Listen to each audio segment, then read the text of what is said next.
traveler, Paimon. It's been a while. As it happens, there is a letter here for you. One moment. Here. A letter? From who? Dear Diary, I'm Collei. I work as a trainee forest ranger under my master, Tighnari. I'm also studying at the academia.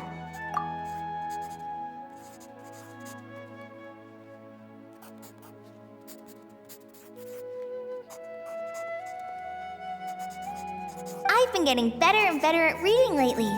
Mr. Alhaitham says that the written word is a crucial medium for exploring the world and understanding oneself. That's why I decided to start this diary. That said, what should I write about? Things are pretty quiet in Sumeru these days. Life is good. Every day is a fulfilling and happy one. When I think back to the days when I suffered from Elazar, or way back to when I was injected with God remains, I am in a much better place now. I hope it stays that way forever. I'll leave it there for now. Master said he'll take me shopping in Sumeru City today, which is great because I've been meaning to visit the toy seller at the Grand Bazaar for a while now. Collei, time to go. Yes, Master! Huh?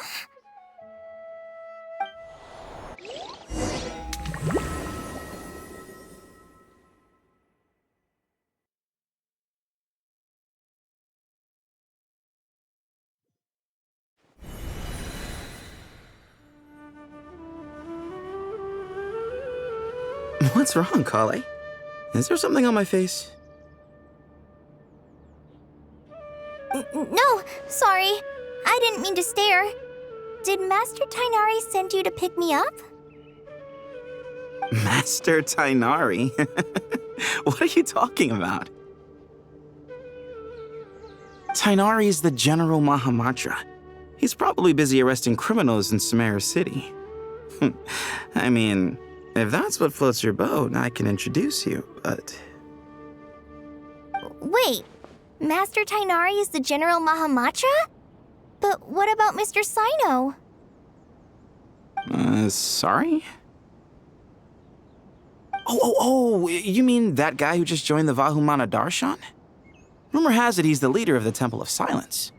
If that's true, it's pretty impressive. Sounds like you've been getting to know more and more people since you joined the academia. That's great, but don't let your forest ranger duties fall by the wayside, okay? What's going on? Sethos is acting like he's my master, and Master Tighnari has taken over Mr. Cyno's job. Is this some kind of prank? If so, it's a weird choice of prank.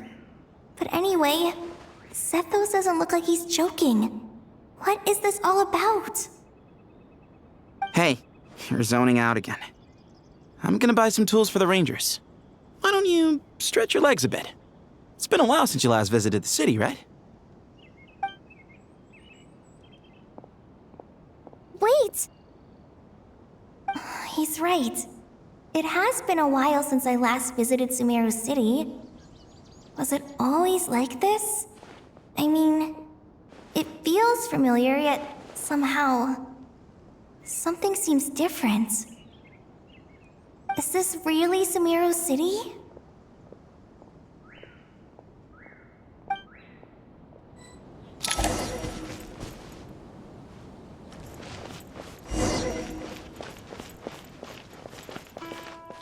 Hey, did you see who just walked by? I think she's that famous merc.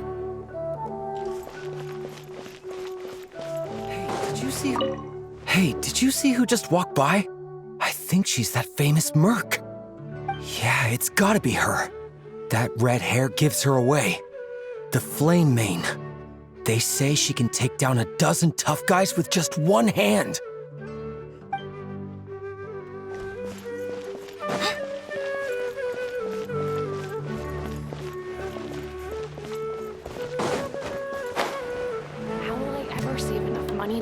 Custom-made axe with floral carvings from the blacksmith.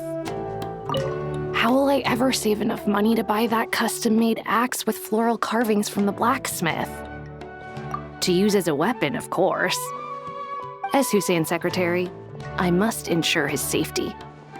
Don't underestimate me just because I'm a homemaker. I used to be a mercenary in the Corps of 30. Peace is precious, but you must always be prepared for the worst.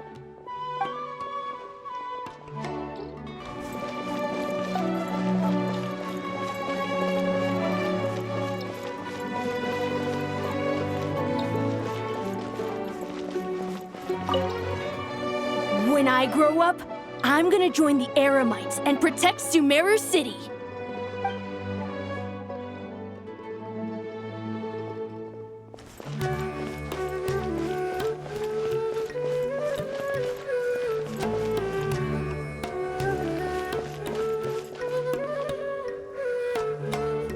Lord Kaveh Bey, did you get a chance to review this month's accounts? Any feedback? You mean the version you sent over a few days ago? Yeah, I took a look when I received it. I was thinking that maybe our profit margin is a little excessive. I visited some of our commercial partners last month. Their earnings are very slim. Are you suggesting that we give up some of our profits for them? Well, since we have more than we need, yes. Making money for its own sake is pointless. Don't worry, I've already planned for it, and the numbers look fine. We can adjust the rates starting from next month.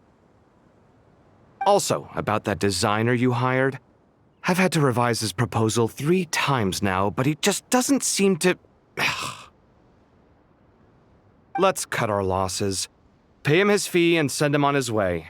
I'd like you to get Layla on this instead. She was Cyrus's student, and she designed the Palace of Alcazarzare. Seems like a much safer choice. Who's sneaking around over there? Mr. Kaveh? Do you recognize this person, sir?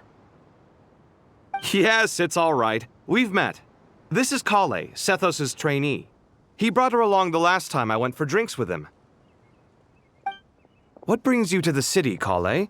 Is your master here too? No, this is all wrong! Why is Mr. Kaveh saying that too? Tighnari is my master, not Sethos! This can't be real. I have to ask someone else. There's gotta be someone else out there who still remembers the truth. Hey, wait! Don't run off! How strange. What's gotten into her today? It's like everyone switched places. I guess I'll keep looking around. Without a trace as soon as he gets off. I heard that the sage disappears without a trace as soon as he gets off work. It's a little mysterious if you ask me.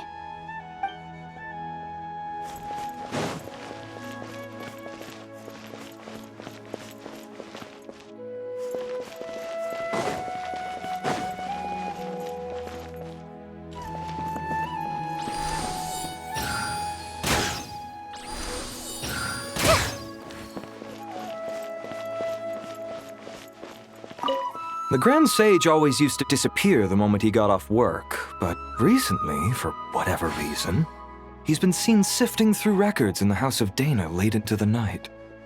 We asked him if there was anything unusual going on, but he answered us with a question of his own. Don't you find it strange that someone with my personality would willingly accept the position of sage?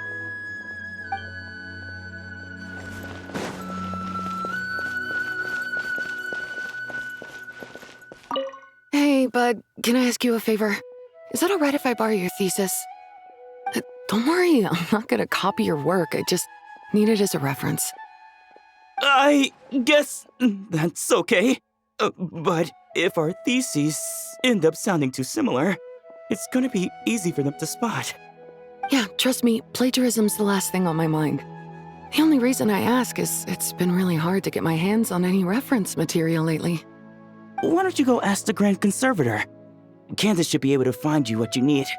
She's super friendly. I'm sure she'll be happy to help. Really? I always assumed she'd be tough to negotiate with. Fair enough. I'll try my luck at the House of Dehya later then.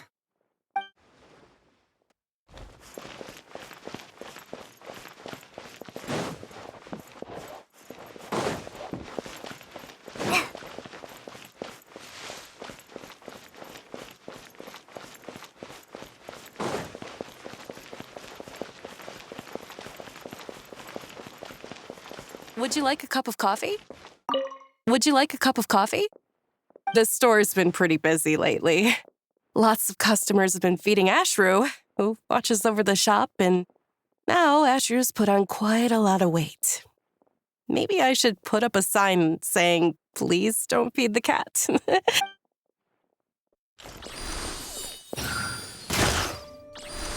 Would you like a cup of coffee?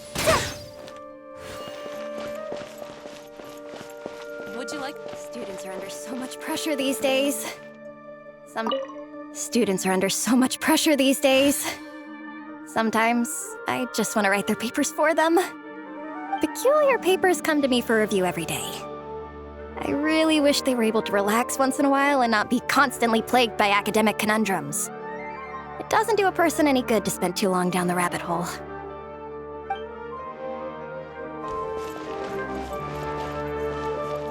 Lots of visitors today, I see. Welcome all. It's been a while. Hey, Rahman. You know that guy who sells face powder on Treasure Street? I haven't seen him around in a while. Any idea what happened to him? Oh, you mean a Hongar? Yeah, he got into a brawl with Shavirme on Treasure Street. He's been banned from setting up shop there for now. Seriously? Oh, well, that's a shame. I was planning to pick out some makeup for you. Oh, don't worry about it. The legendary Flame Mane discussing makeup with the Zubair Theater star dancer. Now there's something you don't see every day. Flame Mane? You know, I'm not actually sure when people started calling me that. Maybe the other Eremites thought I needed a fiercer title to scare people off? To be completely honest, I think the title would fit you better than me, Dehya.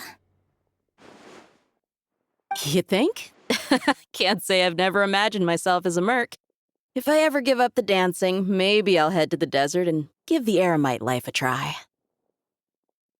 You would? Is that so strange? Oh, not at all. In fact, I've actually had similar thoughts before. If I ever get tired of sleeping out in the wild, I think I might go look for a job at the Zubair Theater. I've adored the dance of Sub-Zeros ever since the first time I saw you perform it. If the chance ever came up, I'd love to try it out on stage for myself. Really? If our manager Sataria heard you say that, she'd hold you to it. Probably grab you by the sleeve and never let you go again. Hey, when that day comes, I'll do your makeup myself. How's that sound? Sure. If the day comes, I'd be honored.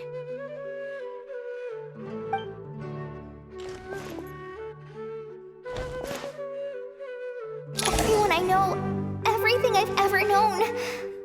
Suddenly it's all a jumbled mess. The question is, who's right? Them or me? Oh, my head feels so heavy. I can't think straight. Nilou, have you been to Aru Village recently? I've got a friend who I haven't seen in a while. I was wondering how she's doing. You mean Faruzan, the guardian of Aru Village? I saw her not too long ago. She seemed completely absorbed in her research. No change there, then. I'll have to catch up with her the next time I'm out that way. Students are under so much pressure. Would you like a cup of coffee?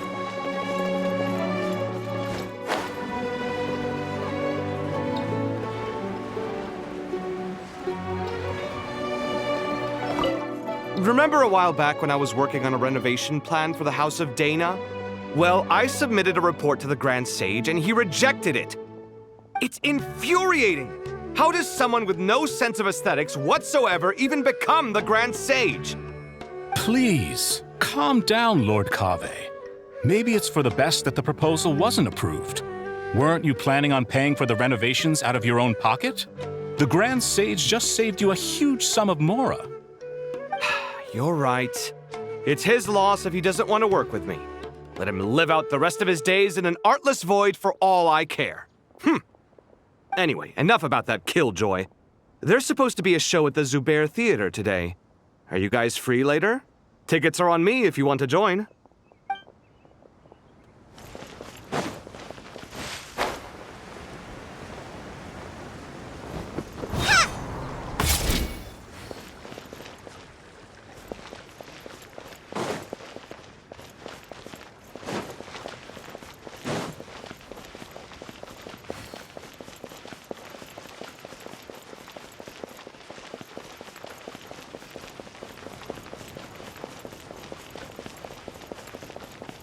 I heard that the sage disappears without a trace as soon as he gets off work.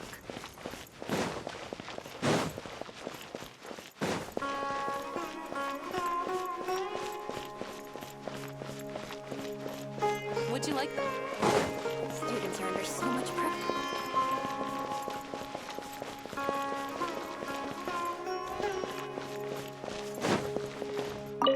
Hi, Mr. Cyno. What are you thinking about? There's a chapter in King of Invocations where the spirit of someone who died long ago possesses a living man's body. To the outside world, it looks like he's developed a whole new personality. I was just thinking how terrifying that would be for his friends. Imagine waking up one day to find that a friend of yours has suddenly become a different person. Huh? So what got you thinking about that? I don't know, but something feels off. Everything looks fine on the surface, but can human perception really be trusted?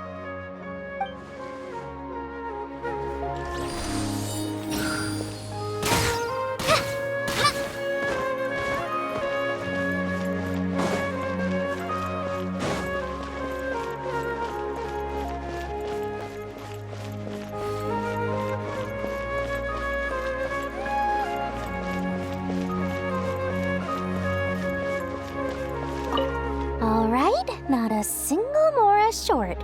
That covers you for this month's rent. What a relief. I was worried the design fees I received this month wouldn't be enough. Well, next time, don't fret. Just let me know and I'll give you a few days' grace. We've known each other long enough for that. Anyway, how are you settling in? I couldn't help but notice that you're staying up late quite often. Yeah. I can't explain it. I just feel more inspired at night. Once I get in the zone, I can race through a whole bunch of drafts, no problem. But what about you? I keep hearing you sighing these days. Is everything okay? Well, it's just... Don't you think this house is a little small? I guess I should be used to it after living here for so many years. But for some reason, I've been feeling claustrophobic recently. I want to move somewhere bigger. Once I've made enough Mora, I'm gonna buy a huge new house. As big as... at least as big as the Palace of Alcazarzaray. That sounds really expensive. True. I'll never be able to afford it on a scribe's salary alone. I need to find another way.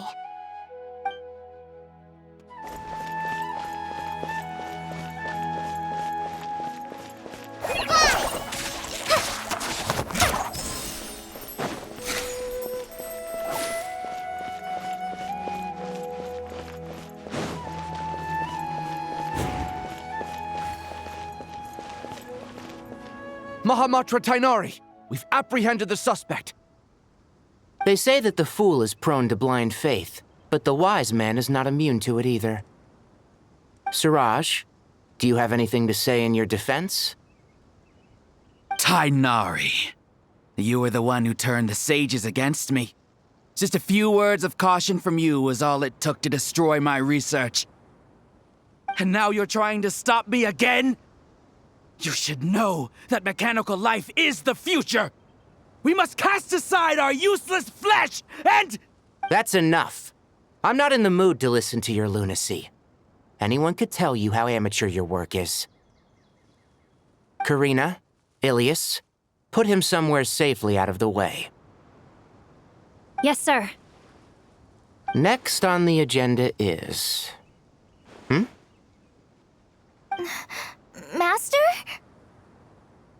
What is it? Wait, did Professor Zahahati send you? She's been encouraging me to take on an apprentice. Might be getting a bit ahead of herself there, though. No, Master! It's me, Collei! Listen to me. Something really weird is going on in Sumeru City. It's like everyone's identities have switched around. You're not the General Mahamatra. You're a Forest Watcher. Just yesterday, we agreed to come to Sumeru City today to go shopping together and... All right, there's no rush. Let's back up a little. Your name is Collei, correct? Although this is our first meeting, you do seem strangely familiar somehow. Is there anything I can help you with?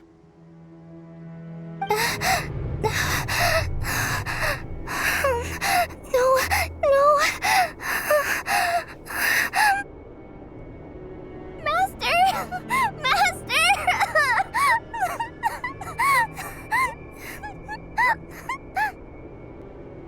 What is it?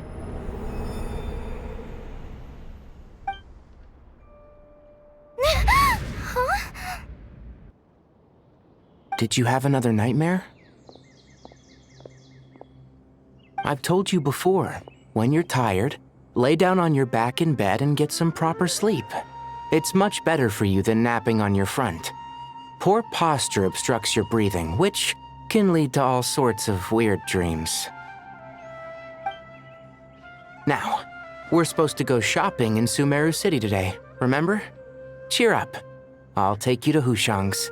I heard he's got some new toys in stock.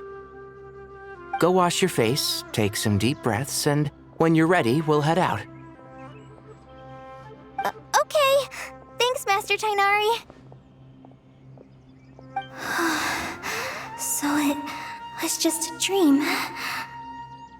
And yet, dreams can sometimes be a warning of things that will soon come to pass. Who said that? That dream felt unusually real, didn't it? Here's my suggestion. Since you're heading into Sumeru City anyway, you may as well tell Lesser Lord Kusanali about everything that happened. And just to be on the safe side, I think you should also inform your 2 traveler friends who once helped save Sumeru. I'd write them a letter if I were you. Time is short. A storm is coming from beyond the bounds of fate.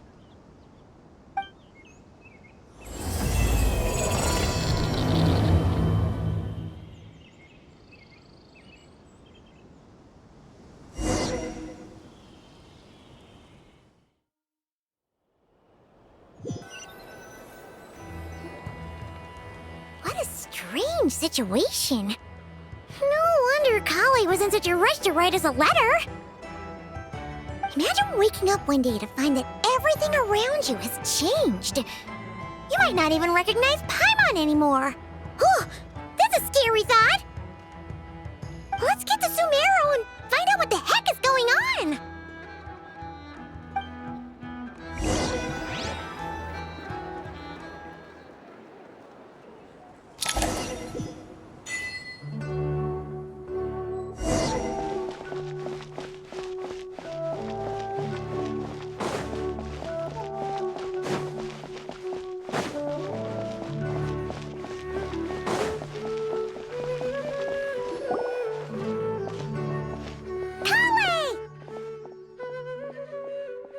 Traveler! Paimon!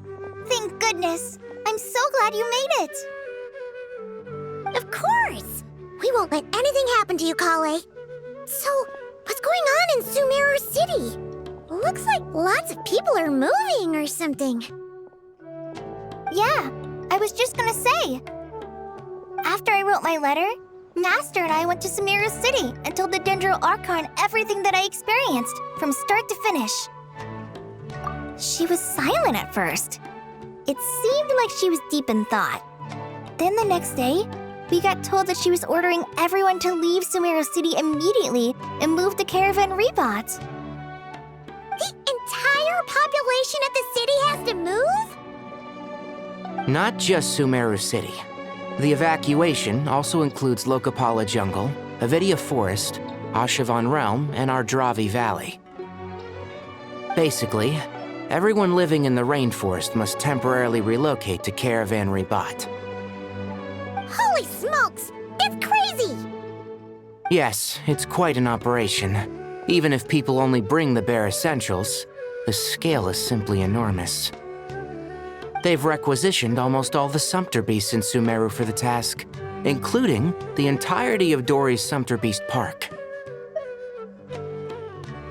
The Dendro Archon said that what Collei experienced was not a dream, but a warning. After our meeting, she immediately summoned the 6 sages to analyze the situation and discuss countermeasures. They concluded that the events seen in the dream are very likely to become a reality, and that an unknown danger is rapidly approaching. Oh, please keep that to yourself. We don't want to cause widespread panic.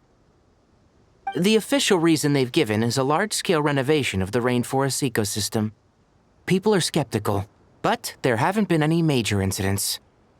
So far, at least. The Dendro Archon seemed really worried when we spoke to her. She said you can go visit her in the Sanctuary of Surasthana when you arrive. She also said she'd hold out until the very end. Tighnari? Collei? You got a minute? I need a hand here. One moment, I'll be right there. As a forest watcher, I've been tasked with assisting with the relocation work. There's a lot to be done, and they need all the help they can get. This will be the final group of evacuees from Sumeru City. While they're away from home, they'll be heavily reliant on outside help. Thank you for coming in our time of need. As you can see, another crisis is upon us. Excuse me, sorry to trouble you, but could you help an old man find his medicine? It's buried somewhere in my luggage. Where's my mom? Where did she go? Don't worry. It'll be okay. Those items are worth a small fortune. Make sure you store them somewhere safe. You understand? I bet you thought you'd get away with this in the chaos, huh? Guess again. No petty thief gets past me.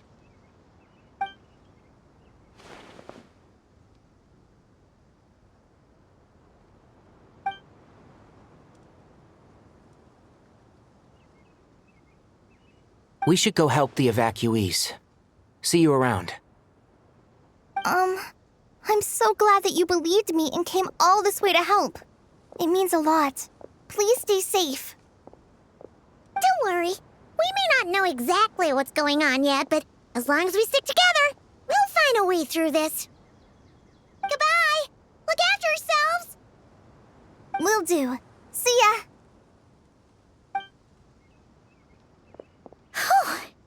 Paimon's not sure how she found the words to comfort Collei because, honestly, she's kind of nervous herself.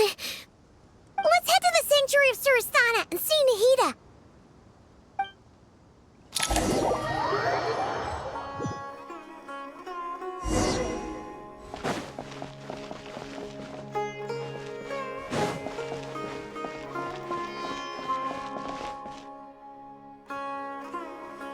Who goes there? No unauthorized access to this place. By order of Mahamatra Cyno.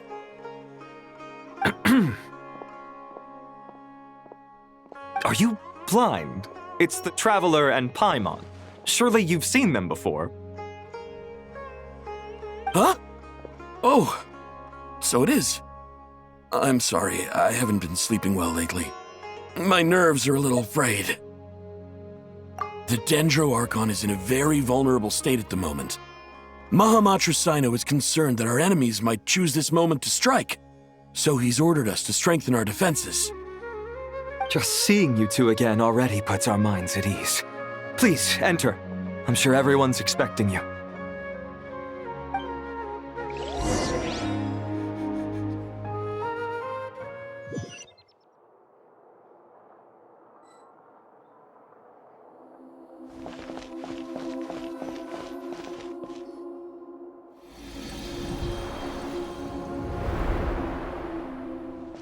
Traveler, Paimon, you made it. Aha! Perfect timing. Reliable helpers like you are just what we need right now. Oh, it's good to see everyone again. Collei gave us a rough idea of what's going on, but we still have a lot of questions. What kind of danger is Sumeru City in exactly? And how come everyone has to move to Caravan Rebot? At this stage, we can't be certain. We're investigating, but no definitive answers yet. I take it that Collei told you about her strange dream? Yeah. Apparently, everyone in Sumeru City was acting super weird. Even you guys. It was like you'd all switched places. That's right. Collei and Tighnari reported the situation to the Dendro Archon. She believes that it wasn't merely a dream, and that whatever it was has something to do with Irminsul. It's a reasonable inference. Only through Irminsul can people's memory and cognition be so significantly modified in such a short time. We don't know why Collei would dream of these things, nor who was trying to warn her. The Dendro Archon decided to connect to Irminsul to investigate more thoroughly. Irminsul is connected directly to the ley lines.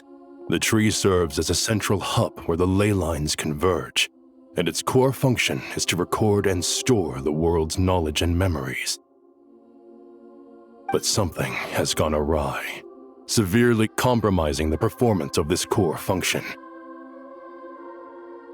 Information is bottlenecking inside Irminsul, hampering the ley lines' flow. If this continues, new information will languish unrecorded, with existing records thrown into disarray. In short, the souls of the dead will be stranded, while the living have their sense of reality warped. In the long run, Collei's dream could well become a reality. And that's just the beginning.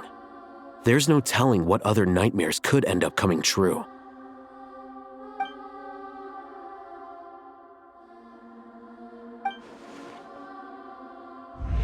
I have come this far, to use my death to open the gates of the ley lines to my people.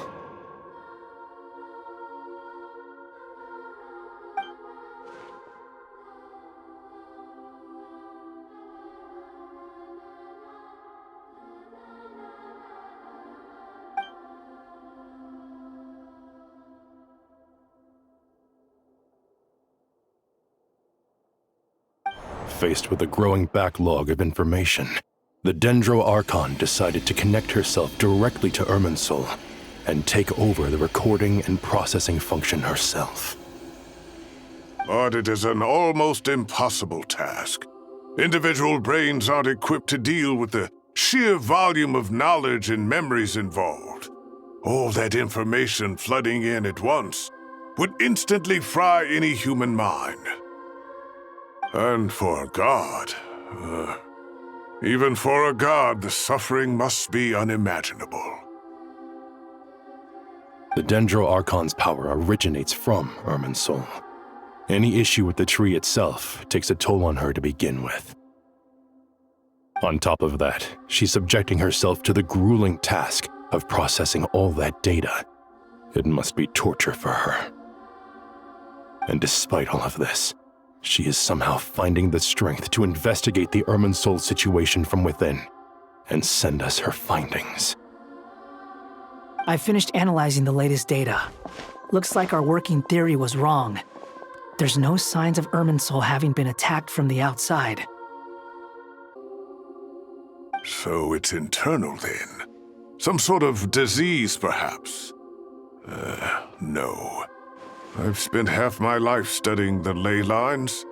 If Irminsul malfunctioned this easily, the world would have met its end long ago.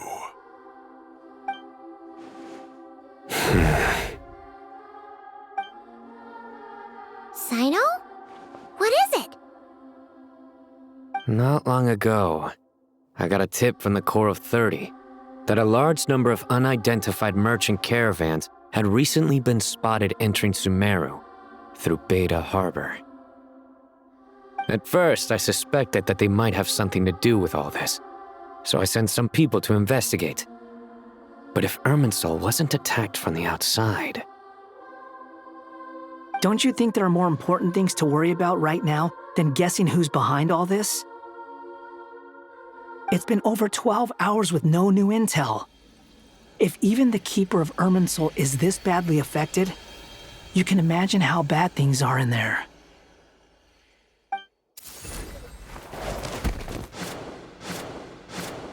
Dendro Archon. Nahida! What's wrong? Her breathing is weak, and her elemental energy levels are dangerously low. Looks like it's time to move to the backup plan. What's the backup plan? Get out of the city and take the Dendro Archon with us. The entrance to Irminsul is directly beneath the sanctuary of Surasthana. That means this is ground zero if anything goes wrong. The Dendro Archon has a very strong connection to Irminsul. But theoretically, this connection should grow weaker with distance. Under normal circumstances, she could unleash her full power here. But with Irminsul out of control, our first priority is to get her away from here. The situation is critical. There's no time to deliberate. Everyone in agreement? I'll deal with it. I'll also let the Matra and the Core of 30 know to start evacuating.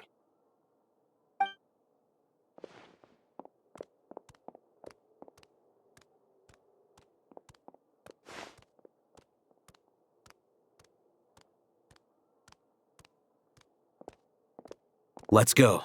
No sense grieving when there's nothing more we can do. Agreed. We'll be back as soon as this is over.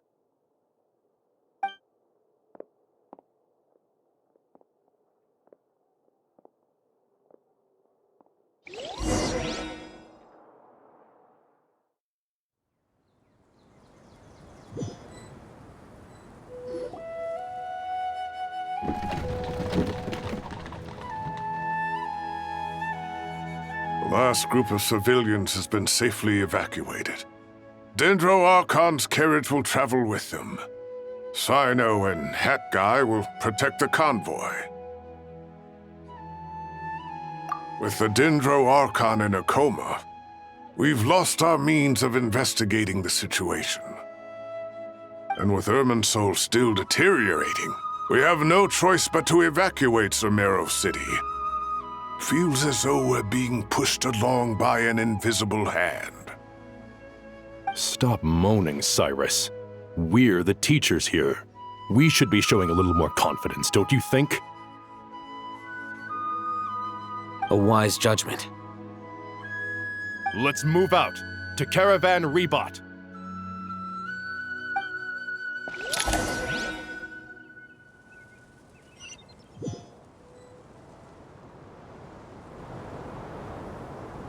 Sir, all units are in position. Good. Everything is going to plan. Interfering with Sumeru City is a necessary step, so do not hesitate. The Irminsul situation will not harm you.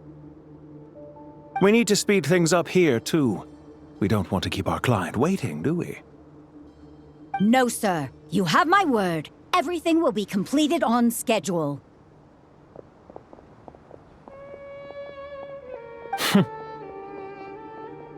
They say that fervent ambition attracts the favor of the gods, and with it, a vision. But we appear to be the exception. So, is our ambition not strong enough? Or does it threaten the very foundations of this world?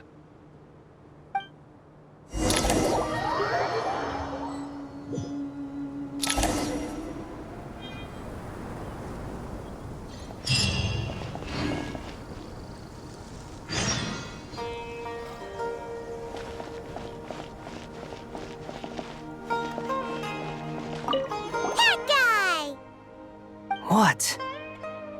Nothing. You just looked like you were lost in thought there. Do you have any ideas about what's going on? From what I know about Irminsul, the system doesn't break down that easily. I don't have the faintest idea who could have done this. Actually, one name did cross my mind. But, he's already dead.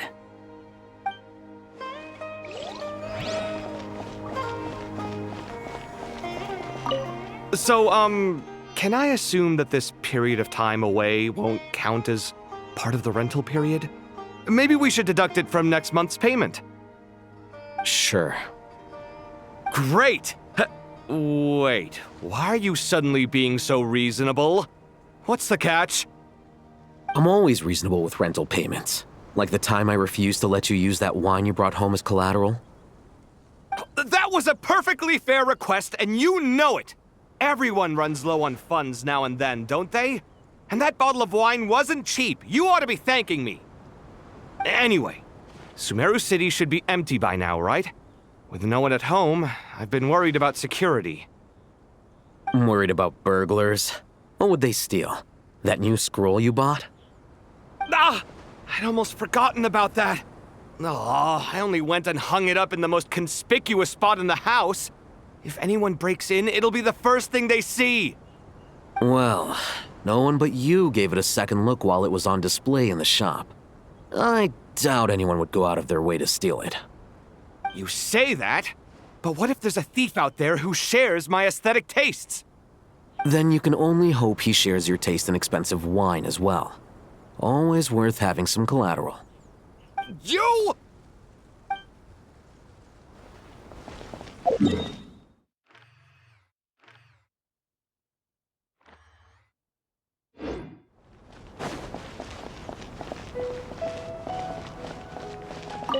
Keep your eyes peeled. It's down to us to maintain order at this time. This is a direct command from the Mahamata. Everyone stay vigilant. We cannot allow bad actors to take advantage of the chaos.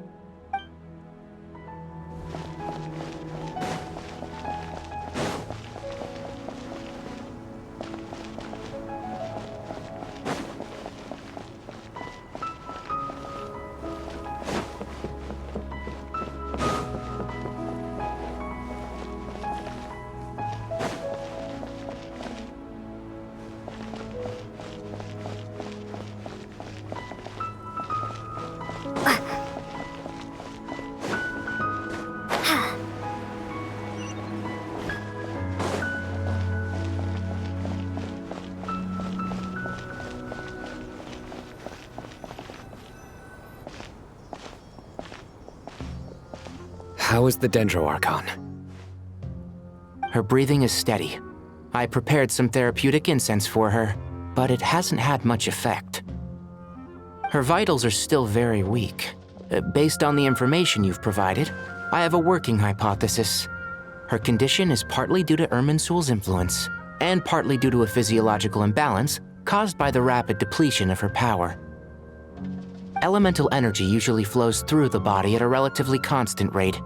The body grows accustomed to this rhythm, so when it's thrown out of balance, physical symptoms will appear. Is this similar to the ley lines? Overloading and withering both directly affect their vitality, potentially causing irreversible damage. Correct. From a biological perspective, if you overexert yourself, you pay the price with your life. The Dendro Archon is not only drained of power, but her life force is at a critically low level. Is there any way to restore her health? I know the ley lines have strong self-healing abilities.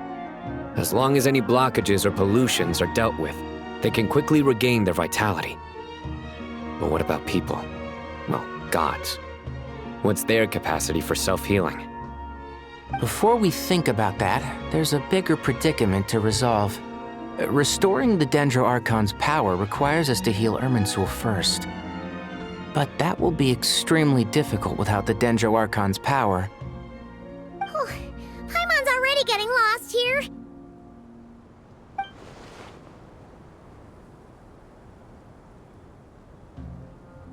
Master Tighnari and Cyno look so serious. I've not heard Master speak in this tone for a long time. Tighnari.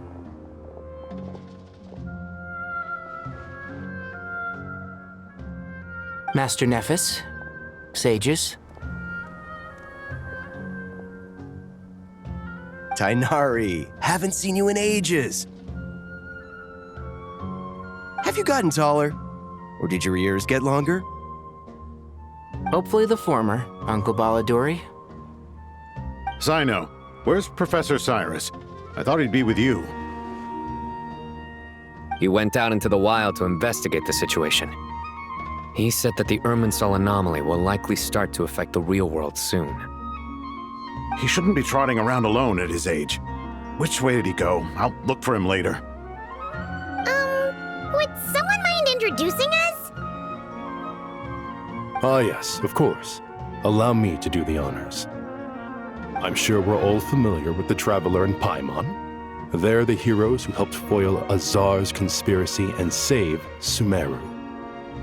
These gentlemen and I are the 6 current sages of the Academia. Balduri and I are part of the Old Guard, while the other 4 took office after Azar and his clique fell from power. We have Sage Elkindi of the Spontamad Darshan, Sage Farnas of Kasharawar, Rataoist Sage Shakir, and finally Haravatat Sage Rusht. Nice to meet you all! I've heard much about you. Delighted to finally meet you in person. You're younger than I imagined for someone with the power to stand up to fate itself. Thank you for lending your aid to Sumeru once more. Once we're on the other side of this, could we get a photo together? My daughter has a friend named Isak. He's always talking about you two. Of course! No true hero would deny a child their wish. Back to business. So with the Dendro Archon currently in a coma, the people have taken temporary refuge at Caravan Rebot, but they cannot stay here forever. We need to come up with a plan as soon as possible. Farnas, any thoughts? Well, firstly, having reviewed the data, I'm inclined to agree with your assessment. This doesn't look like an attack on Irminsul from the outside. Rather, it resembles a malfunctioning machine. Calculations going haywire and sparks flying. That being said, before we consider how to fix it, we need to understand precisely what has gone wrong. Furthermore, we somehow need to ascertain this without relying on the Dendro Archon's power. We have no direct access to Irminsul. However, we might be able to gather the information we need from the ley lines. Study the branches to learn about the trunk, in other words. Wait, is that what Cyrus is up to? No wonder he ran off to research in the wild. Curse is always one step ahead of me, isn't he? I heard that while in the sanctuary of Surasthana, the Dendro Archon had to serve as the central information hub herself. This is a clear sign the situation within Irminsul might be far worse than we can imagine. Irminsul is vital not just to the safety of Sumeru, but to all of Teyvat. We must be the ones to bear responsibility for this world. To be on the safe side, I think we need to consider some backup plans. Are you saying we should consider a scenario in which Irminsul is completely destroyed? I'm merely pointing out that the possibility exists. You have a valid point. But until worst comes to worst, I believe we should focus our efforts on resolving the Irminsul anomaly and helping it recover. Collei, I understand that you were the first to foresee this crisis. If it's all right, I'd like to talk with you about it in more detail. Of course! But even I don't know how I came to have that dream. If there are no signs of external damage, could it be a stress fracture? Metals tend to suffer from this issue with long-term use, and Irminsul has existed for centuries, after all. It's possible, but surely a stress fracture would be more likely to cause a complete shutdown rather than chaos. Sages, General Mahamatra, sorry to interrupt, but something has come up. What happened? Some citizens didn't believe that Sumeru City was really in any danger. They slipped away and hid during the relocation, intending to return home. How many people are we talking? About a dozen. Sakura found them while on patrol, but they appeared to be suffering from psychosis. For whatever reason, they were trying to kill each other. By the time we arrived, there were only 2 survivors. One was unconscious from their injuries. The other tried to attack us, but was subdued. Where did this happen? Near Yasna Monument. That's not far from Caravan Rebot. Master. I know. The Irminsul anomaly is beginning to have effects in the world. I didn't expect it to spread to Yasna Monument so soon. It almost feels like we're being chased relentlessly, with no time to catch our breath. Sir Cyrus said the same thing. He sent me back to report in, while he continues investigating. I'll go join him. Count me in too. Don't let my age fool you, I can still fend for myself. Very well. Meanwhile, the rest of us will continue discussing our next steps. Get back soon. Take care of yourselves. It's getting dangerous out there.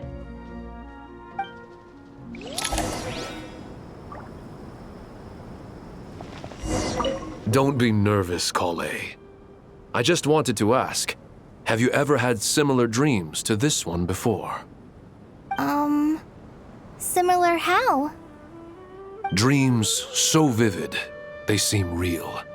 Filled with strange or dangerous things that you cannot explain. Let me think. There was one time, I don't remember it very clearly, but I saw fire. Fire? Yeah. I wish I could give you more details, but all I remember is fire everywhere. From the sky to the ground, everything was burning. The heat was unbearable, and ashes were blowing in the wind. I doubt this dream was a mere coincidence. Perhaps it was some kind of prophecy? And yet, you've never studied astrology. I'm at a loss to explain it.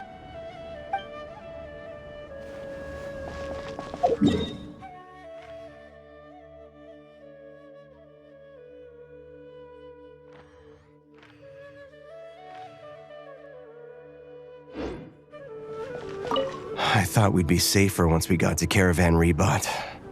If the Irminsul anomaly's sphere of influence continues to expand, our only option will be to move into the desert. To Aru Village? We should check if they can accommodate so many people. Essential supplies will also become an issue. We were only able to relocate here so quickly because Caravan Rebot is well stocked. If we move to the desert, we'll need to carefully calculate how much food and water to bring.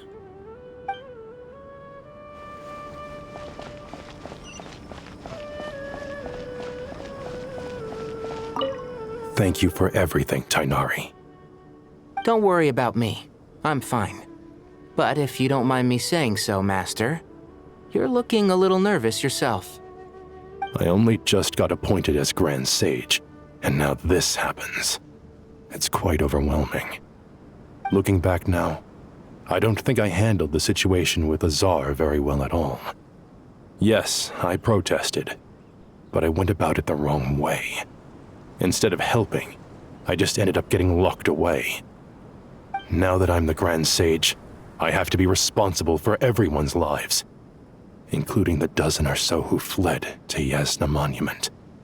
I can't help but blame myself for their deaths. It's only natural that you want to do the best job you can, but Master, we both know perfection is impossible. You're right. We may well be heading into the desert before long. Feeling up to it? We left in such a hurry that I didn't bring any sun lotion, but I'm sure I can make some from local ingredients here. That was a big part of my graduation thesis, after all. Still remember? Of course, like it was yesterday. I remember asking you if you'd like to stay and teach, but you turned me down without a moment's consideration. Anyone else would fight tooth and nail for the chance to research by my side, but you couldn't get out the door fast enough. Weren't you afraid I'd hold up your thesis and stop you from graduating? If you'd pulled a move like that, I would have reported you to the Matra right away. You wouldn't give me a second chance? What about the bond between mentor and student? No, Master. I would not sit by and watch you go astray. Very good. Then I taught you well. Everyone hold hands!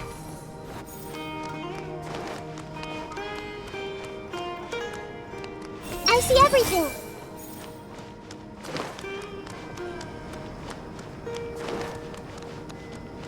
Everyone hold hands!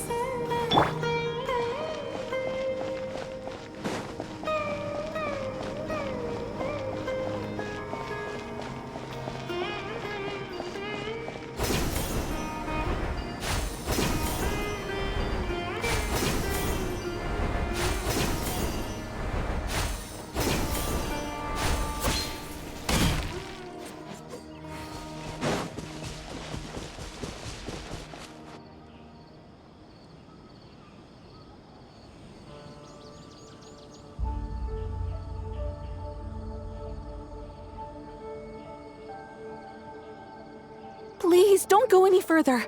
As you get closer to Sumeru City, there's no knowing what dangers you might encounter. So this is our mentally disturbed man? I'm going to gut you all!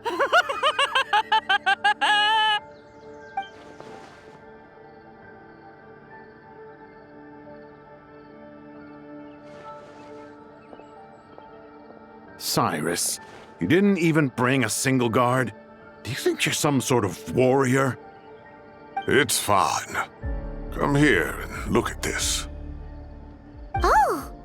It's... That's right. Flowers that bloom from openings in the ley lines, indicating some sort of anomaly. I don't believe I've ever seen a color like this before. Did you discover it nearby? Not just here. Way over there, too. They're everywhere. There's even more in that direction. How did you ascertain the situation further ahead? Didn't you just say that we can't go beyond this point? Yes. This area is relatively safe so far, but if you continue forward, delusions will start afflicting your mind. However, some vision-bearing mercenaries were able to maintain their sanity a little better. They're the ones who brought back news from further afield. Cyno, do you remember the class I taught on dissecting ley line blossoms? I do, Professor. I received full marks in that course. Good. After all these years, it's time to put that knowledge into practice. There must be anomalous information hidden within these blossoms. Alkindi, I'll need your help as well. Been a while since we worked on a project together, hasn't it? Sure has. Well, what are we waiting for? Let's get to work. Anything we can do to help?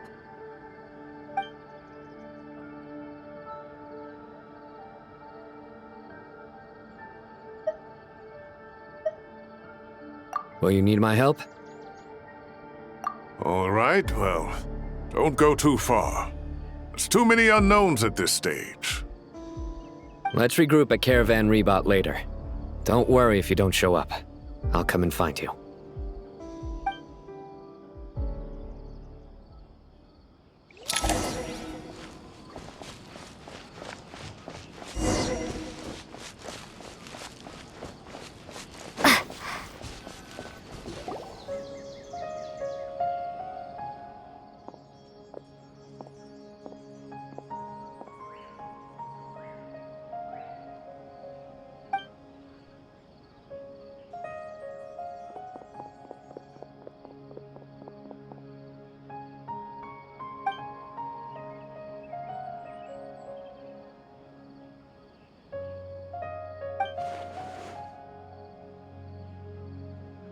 That should be the heart of Oasis. All we need to do is light it with the fire seed, and it'll restore a pep with elemental power. The damage it suffered internally will also slowly begin to heal.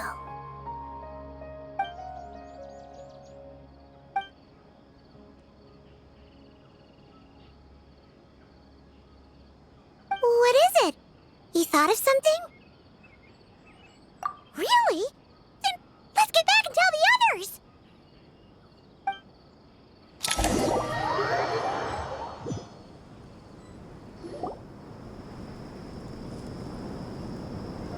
Phew.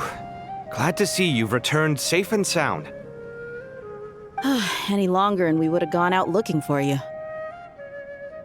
Well, this is a nice surprise. Paimon sure feels better with everyone we know here. We've made some progress, so let's start by giving you and Paimon a quick update. By dissecting the ley line's blossoms, we've been able to deduce that although Irminsul is experiencing an anomaly, it has not completely rejected access from the outside. The Dendro Archon has the power to connect to Irminsul, but there's also another way. I assume you recall the devices everyone was wearing when you first arrived in Sumeru? Devices? Oh, wait. You mean... The Akasha terminals? That's right. Of course! It's been so long, Paimon almost forgot all about the Akasha. Wasn't it shut down, though? Yes, but although the system isn't currently operational, the technological infrastructure is all still there. And it turns out that a certain someone gets so bored at work that he's actually read through every single one of the instruction manuals. No prizes for guessing who that was. If praising others is that embarrassing for you, you can simply spare yourself the ordeal. As much as it pains me to say anything nice about him, there's no denying his intelligence. He rarely forgets anything he's read. The Akasha is exactly what Sumeru needs at this moment. Between us, we should have all the knowledge and expertise we need to get it up and running again. But if I recall correctly, doesn't the Akasha need a Gnosis to function? That's exactly right. The Akasha relies on the Gnosis as a power source, and in its absence, we'll need to find an alternative. To tackle this problem, it looks like we'll be relocating once again. Namely, to the Temple of Silence. Ring any bells? It's the only major institution in Sumeru dedicated to preserving the knowledge of King Deshret's civilization. You might find the answers you're looking for hiding there. I agree. There's a good chance. Master Nephis and the other sages have discussed it. As the chaos from Irminsul continues to spread, Caravan Rebot won't be a safe haven for much longer. We have to move into the desert next. The scholars and sages will head to the Temple of Silence, while the civilian population seeks refuge in Aru village. The Eremites will keep everyone safe during the journey, and Candace will be there to receive us at the village. This leaves us just one thing to worry about. That Dendro Archon. She's very weak. We can't afford to wait until Irminsul is fixed. There has to be another way to help her. Huh. Wow. Luckily, the Traveler had a eureka moment while we were out investigating. Really? Wow, nice one, Traveler. Let's hear it.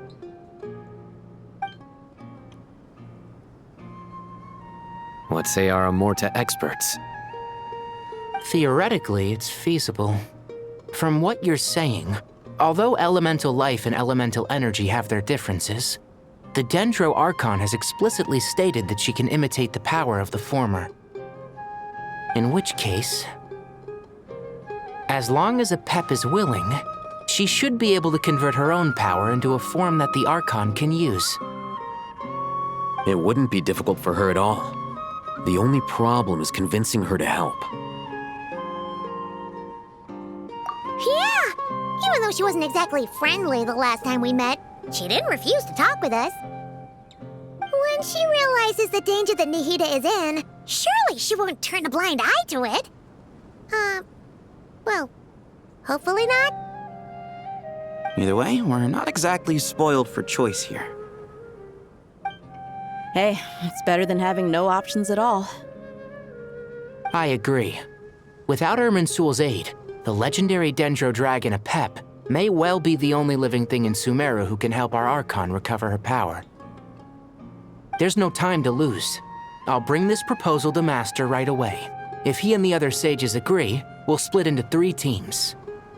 The academics will go to the Temple of Silence to look for a solution to the Akasha problem. The Eremites will escort the civilians safely to Aru village, and the Traveler and Paimon will take the Dendro Archon to see Apep. There's still a long road ahead, and no knowing if we'll make it. But at least we have a direction now. I'll take it over floundering around in confusion. If there are no objections, then let's proceed. But before we adjourn, I would like to leave you all with some parting words. No matter the distance between us, there will always be an invisible force tying us together. May the bonds forged in the past shine bright like stars and open a new path before our feet. Huh. Is that from King of Invocations? No. This one's from King of Invocations, the sequel. What's the difference? The sequel's much cooler. Couldn't agree more. Well, it was very apropos. Once this is all over, I'll give everyone a copy of King of Invocations and the sequel to show my gratitude. Come on, let's get moving.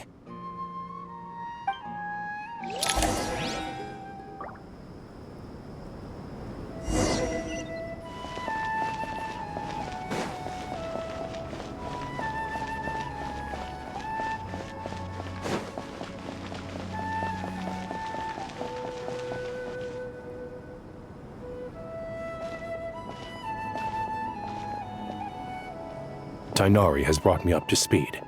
I approve of your plan of action. But we can't proceed with everything right away. The people need to rest. For many of them, this will be their first time in the desert, so we'll need to find additional personnel to help escort them. You two, please go on ahead with the Dendro Archon. Let's rendezvous at the Temple of Silence later. No problem. We got this. Words can't express my gratitude. So let me just say, I hope everything goes smoothly for all of us. Goodbye for now. All right, let's get going. If Paimon remembers correctly, the last time we saw Apep was in... Traveler, Paimon. Could I borrow you guys for a moment? It'll only take a second. Collei, what's the matter? Well, the thing is... Master Tighnari once told me, after you raise a problem, you should think about how to resolve it. But ever since I had that dream, I feel like I haven't been of any help at all. I tried my best to keep up with the conversation, but there was so much new information, I couldn't take it all in. So, I just wanted to ask, do you have any tips for me there? Huh, Paimon knows exactly how you feel. But fear not, everything you need to know is right here in Paimon's notes. Sumeru chapter. It's got tons of info about all the things we've seen and heard on our adventures. Some parts are a little simplified, but hopefully it all makes sense. You see? Being the greatest guide in Tibet isn't just a fancy title. It takes a lot of hard work. Paimon doesn't always understand the things you're talking about with other people. Whenever that happens, she notes down the confusing parts and goes over them in her own time. This is perfect. Could I borrow it? Sure. Matter of fact, you can keep it if you want. Paimon has another copy. The spare copy was originally meant for the Traveler. Paimon used to worry that one day she might not need a guide anymore, so she wanted to have a gift for her, in case we ever parted ways. But it doesn't seem so necessary nowadays. We have so many more places to see together. One copy will be enough for both of us. Thank you so much. But still, these are your treasured memories. I think I'll make my own copy and then return the original to you. Anyway, that was all. I won't keep you any longer. Have a safe trip. See you again soon. See ya! Alright, time to bring Nahida to see a pep. Let's hope that old grouch is in a negotiating mood.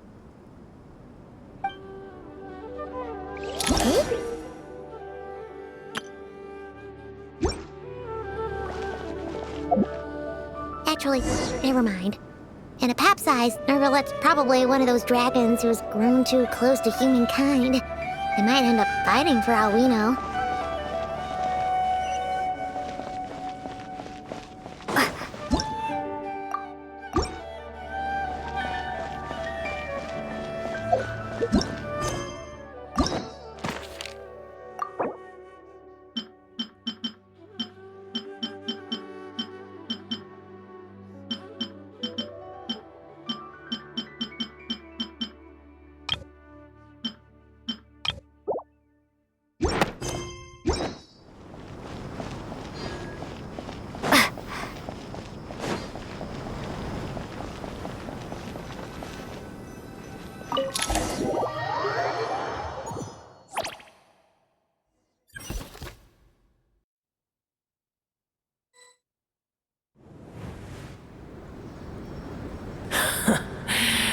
I had a feeling your kind might come calling. The ley lines are in disarray. Something has gone wrong with Irminsul, yes.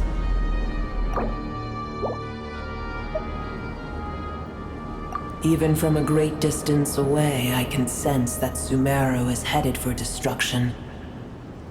You who took our home from us, prepare to watch as your own world is plunged into oblivion.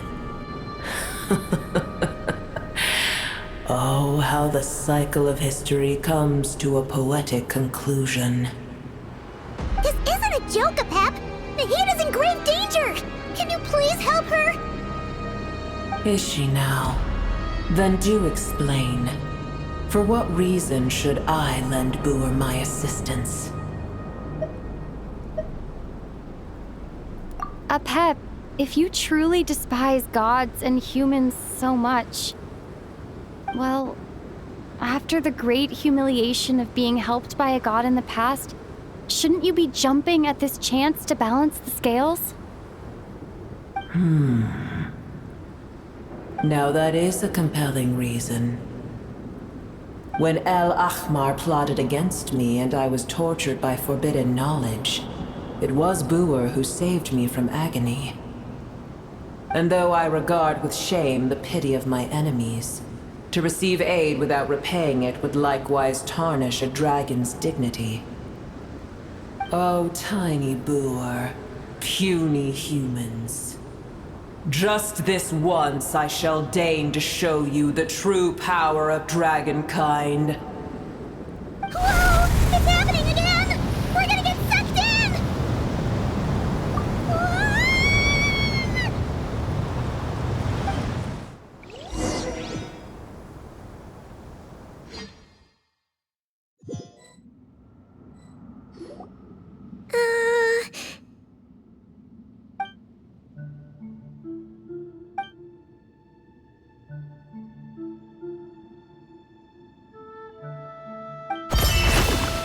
It is done.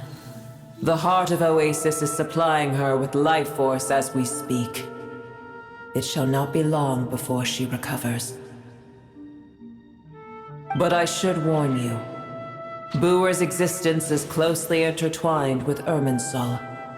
Unless the issues plaguing it are resolved, she will never completely recover her former strength. Thank you. Spare me your words of gratitude. You may also spare me your feigned concern.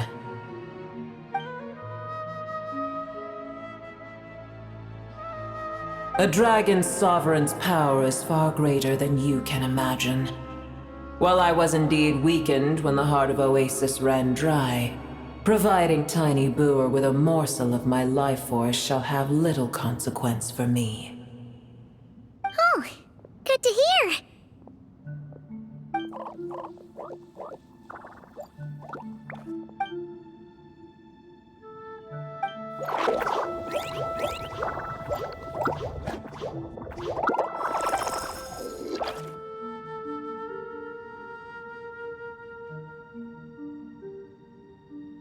Ever held in high favor, I see.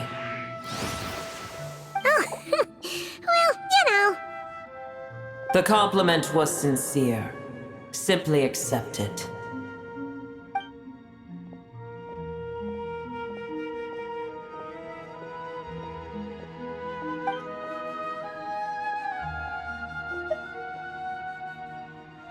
I did once. That tree was not planted by the heavenly principles. Irminsul existed before they ever arrived in Teyvat. What? There was a time when it belonged to Teyvat, to dragonkind. Its appearance and function then differed greatly from today. The ley lines flowed with an abundance of a familiar, primitive form of elemental energy. You may know it as the power of the Light Realm. The heavenly principles usurped and refashioned Irminsul, made it serve humanity, and used it to anchor the fate of the world. Yet in the end, humanity has failed to protect it. Heavenly principles, God of gods. It makes me sick. The enmity between your kind and mine can never be bridged. As things stand today, holding a grudge against you would serve no purpose. But there will come a day when we reclaim this world for ourselves. The opportunity will arise no matter how long we must wait. I can already sense that far away from here, the Hydro Dragon has wrested his authority from the hands of the usurpers. Though we have yet to meet, I know that we are both preparing for our revenge day and night. Uh-huh.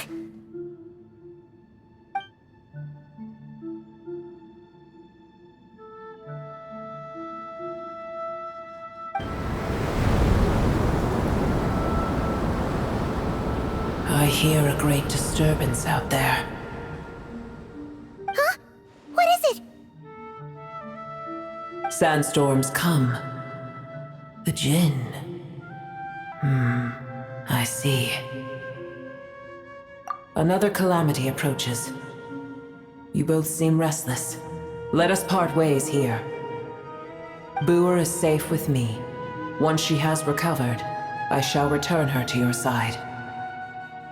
Oh, thanks again. Take care, all right?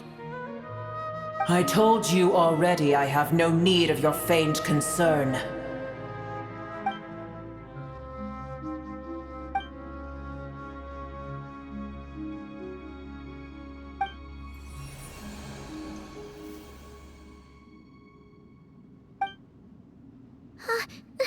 Nahida?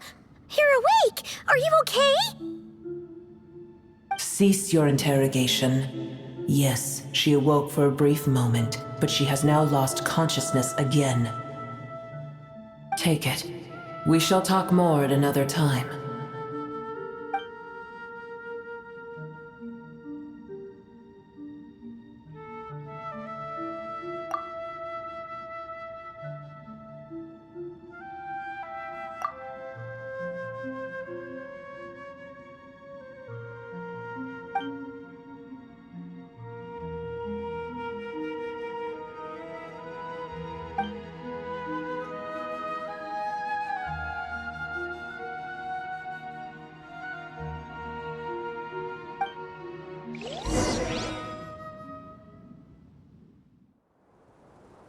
Where the heck are we? Did you just dump us in the middle of nowhere? Wait. No. Paimon remembers now. The Temple of Silence is over that way. Come on, let's go find the others.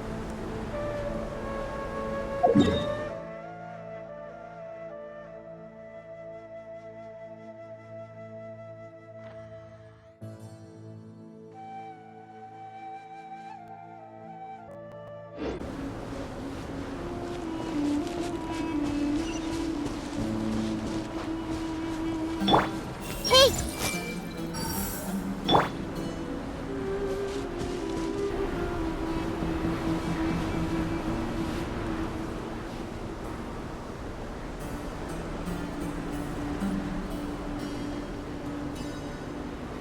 There's no need for everyone to stay here.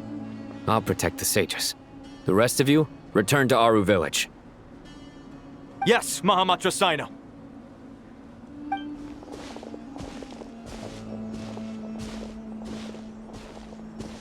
Cyno! What's going on? You're back. How's the Dendro Archon? What a relief. It's the Jinn. Countless Jinn have stirred up violent sandstorms across the desert, blocking our path to the Temple of Silence. Tighnari and Collei have returned to Aru village to help. The Jinn are being highly aggressive, so both the village and the merchant caravans require protection. It's just one thing after another. Where did all of them come from anyway? In all my trips to the desert, I've never seen anything like this before. As I see it, the only possible candidate is Gurabad. Gurabad? Baladuri could explain in more detail if he were here. All I know is a rumor I've heard about from previous trips to the desert. Supposedly, a great number of dormant Jinn lie sealed beneath that city.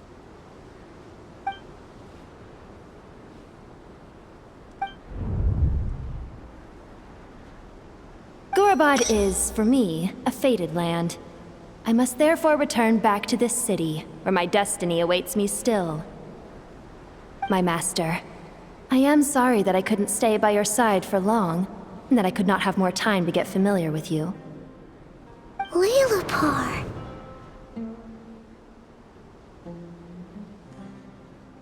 Yeah, we once said goodbye to a friend there. Well, maybe not a friend exactly, but someone we met on the road anyway.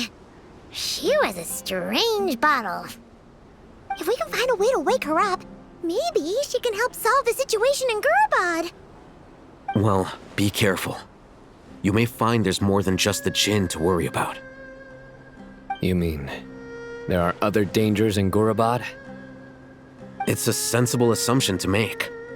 The moment we arrived in Caravan Rebad, the Irminsul anomaly started spreading in that direction. Now we've moved to the desert, and suddenly we're plagued by Jinn and sandstorms. To call it a coincidence would be a stretch. Don't worry, we've gotten a lot stronger since our last stint in Sumeru.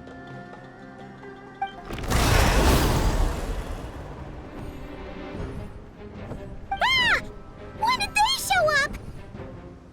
It appears the monsters native to the desert have been stirred by the Jinn's activity.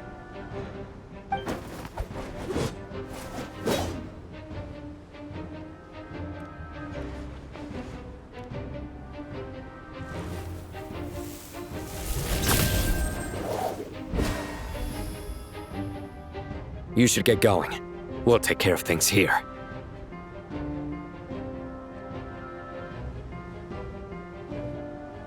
You too.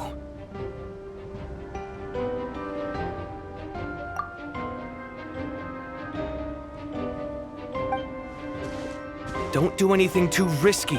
You got it?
such defiance.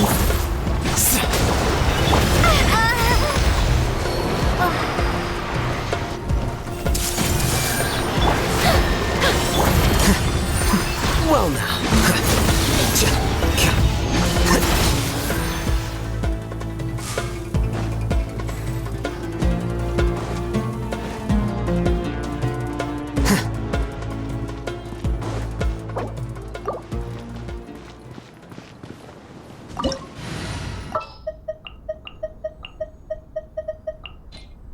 Hopefully this... Mind the side effects.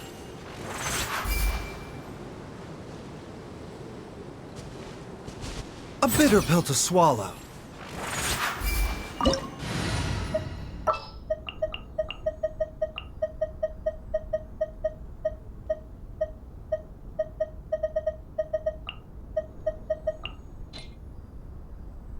Anytime, any place.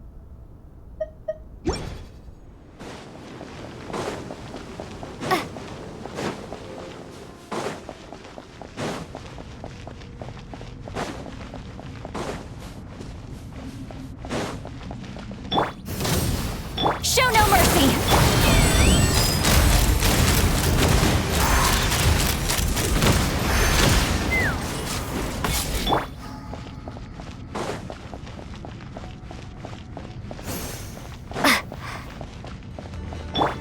Fulfill our target spotted! All units at the ready. Ratatouille? They must be using this place as a stronghold! Are they the ones behind all this? Flame! Still cat. Didn't take too long. Light it up! Take me up! Bullseye!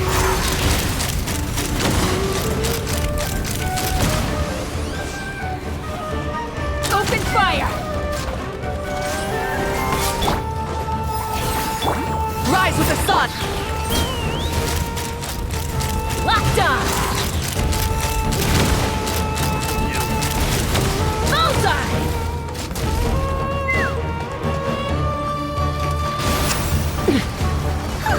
Fighting Jin with one hand and Fatui with the other? This is pure chaos!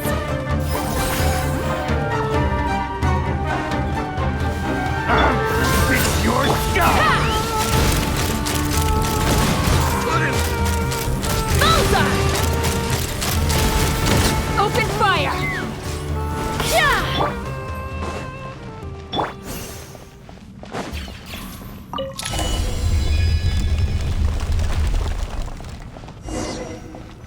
Do you see that strange machine?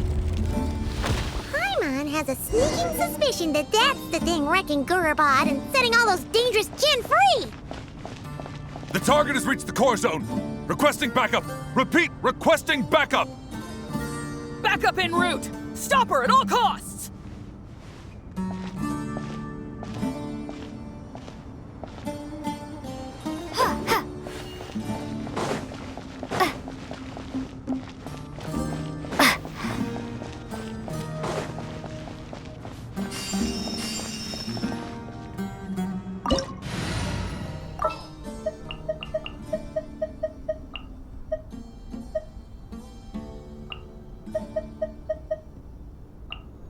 Hopefully this won't take...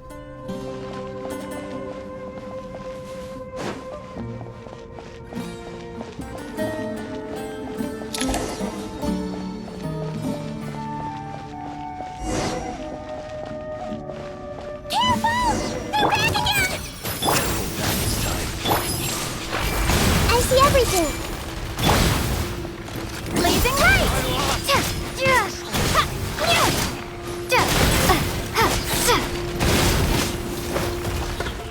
A bitter pill to swallow. Everyone hold hands! Rev the engines! Pretty. Nice one, Traveler! Let's keep going!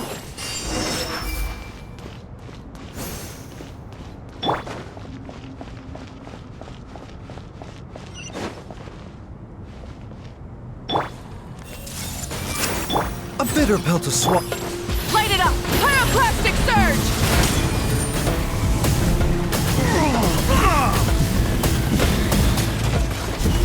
Back up in here!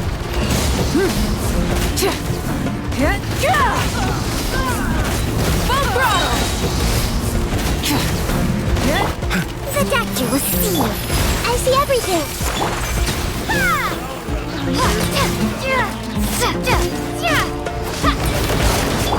Mind the side effect. Rise with the sun!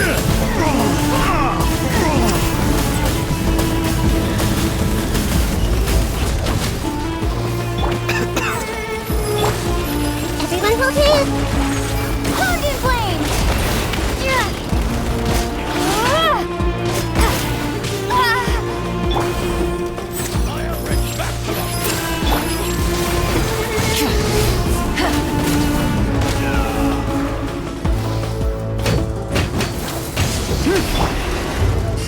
The doctor will see. I see everything.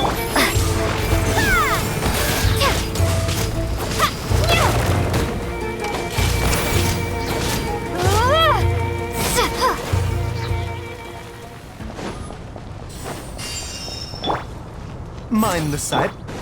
Try and stop me! This hundred gen's gone kaput. Now we can finally...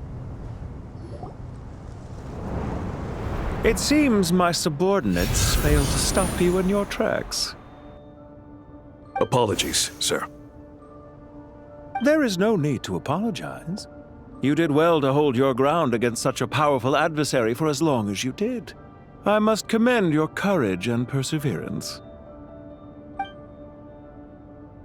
So, you're in charge here, huh? First the problems with Irminsul, now this mess in Gurabad? Are you the ones responsible for all this? I'm afraid I cannot answer that. I assume you aren't naive enough to expect answers from an enemy.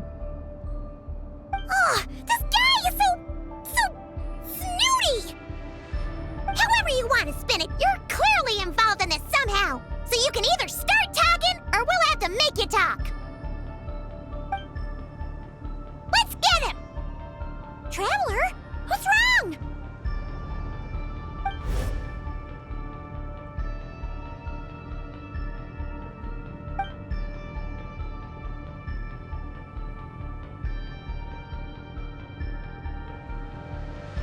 You're remarkably calm. Some would act more rashly upon finding the ringleader all alone. But you keep your cool. Even as your enemy, I must applaud you.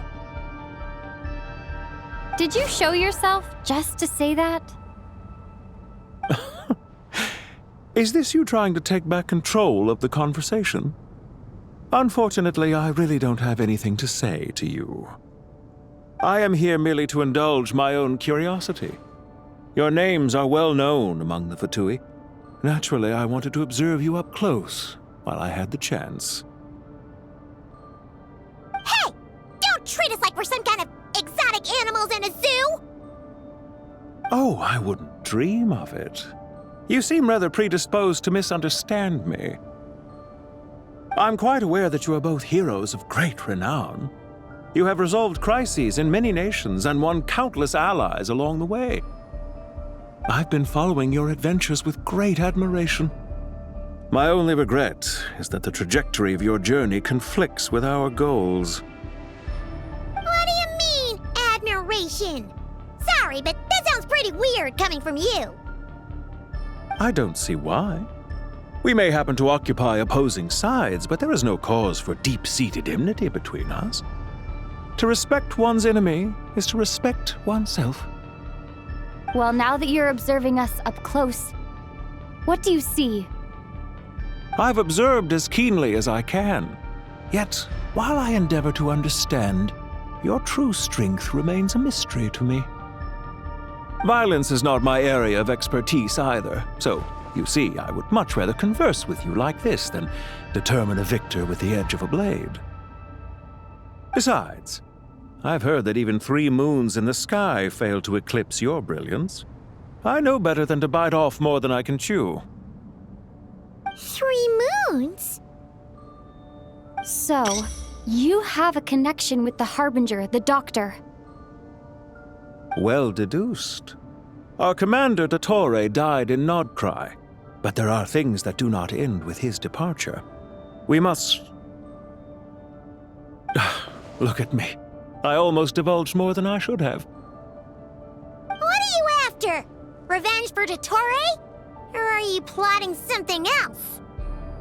I've said quite enough, I believe. There's no point in continuing this conversation, except to say, I've noticed that you seem to know your way around here quite well. A repeated visitor to Gurabad, are we? Ugh. I'll take that as a yes. Then I'm sure you'll have heard the story of this place. The mother of the Jinn, Liloupar, and the tragic tale of her vengeance that spanned 3 generations. It was right here that Liloupar once helped the wise to ascend to the throne. But from that moment on, every king who sat upon it was corrupted by power. These degenerate rulers lost control over their nation, and with it, the right to occupy that exalted seat. What are you trying to say? I once admired you for your adventures. That is the earnest truth. But it appears to me that your journey serves ultimately to uphold the rules of this world. Are these rules truly just? Does the heavenly principles rule with wisdom or folly? And how can we be sure that the 7 who wield authority over the world will not be corrupted? Do you seriously think you're gonna convince us of anything? Convince you? I'm sure my commander already tried that. Why would I waste my breath doing the same? If a few words from a stranger were enough to make someone completely change their stance, it would only prove that they never had a firm will to begin with. I am merely stating my position, so that we might understand each other better. One's enemy in the present may not necessarily be an enemy for life. As for what game I'm playing here, I'm simply buying some time. But now I must bid you farewell. It was a wise decision not to attack me immediately. Since you did not fall for my ambush, I will now have to ask those in hiding to reveal themselves. Leave this to us, sir. Very well. I trust you to do what is necessary. Stall her while I execute the next step of the plan. Sumeru City, Irminsul.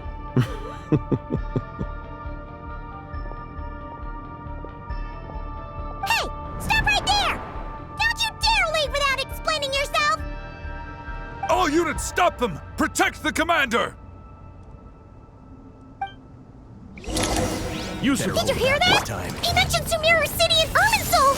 He definitely knows something! We can't let him get away! Get rid of these pesky soldiers, quick! Rear guard to the front! Don't let them through! Get that thing in position! Hold on! Just a little longer!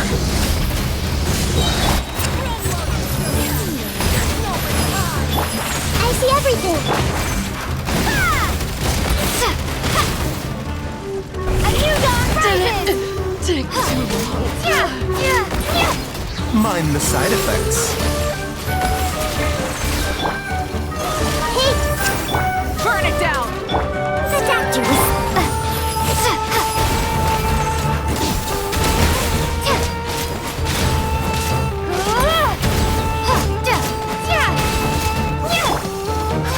Mind the side effect. Light it up! We finally beat them! That mysterious guy can't have gotten far! Let's catch up with him!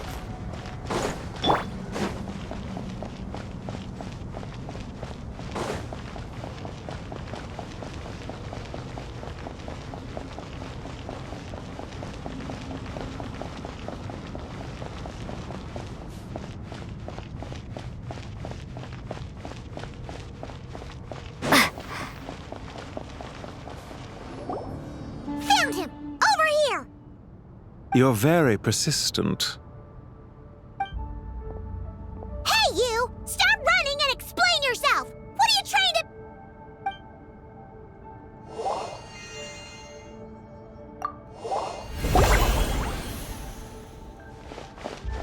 What's this? Relax.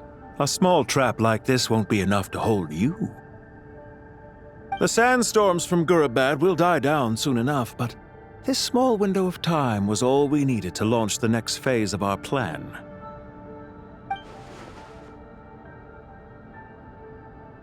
Don't be discouraged. I knew that someone would come here eventually, so I planned ahead. Where to chat with you, which door to exit from, even which mechanism to wait by for you.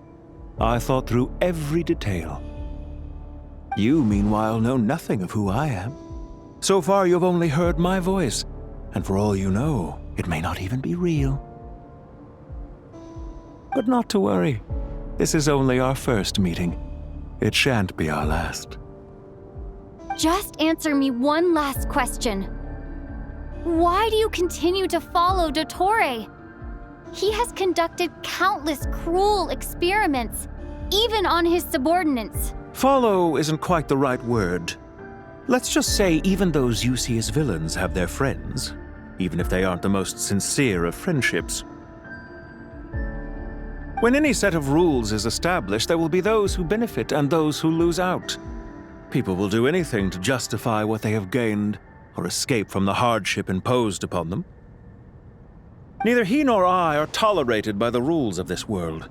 We were both searching for a new order.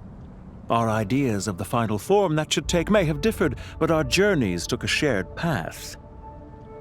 Goodbye, Traveler and Paimon. I wish you a timely escape, albeit not too soon. I will need a little more time to prepare, after all. Hey! Come back! Wait, this dark wall. We've seen these on our adventures before. It swallows people up! Oh, I'm sorry. She shouldn't have jumped the gun! Oh, okay. He may have fooled us this time, but we'll get him back!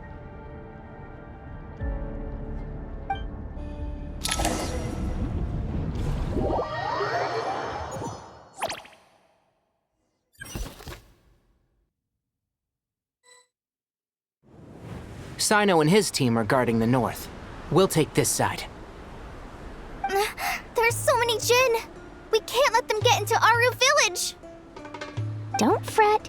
I am well prepared for this situation. Huh. So you have a solution? Perhaps you're unaware that I have a trusty genie partner of my own, Plumpy. If I send her to negotiate with the others, this whole thing will be resolved before you can say Mora. Off you go, Plumpy!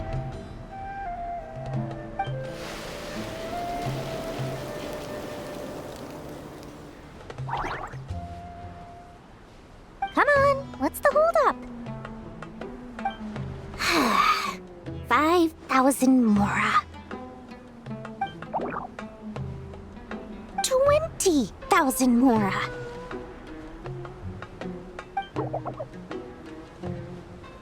100,000 Mora. Final offer. Ah, so she's a hired partner.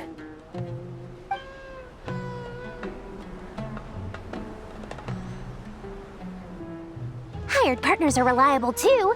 Plumpy here is a highly skilled negotiator. You'll see. Just a few words from her and...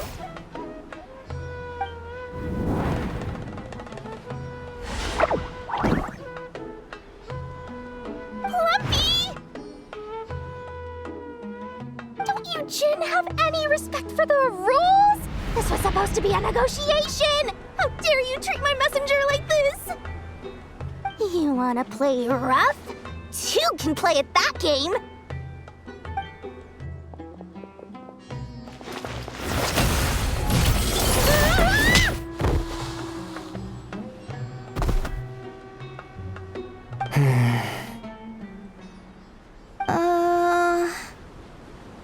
Looks like it's up to us now. Be careful, Collei. Yes, Master.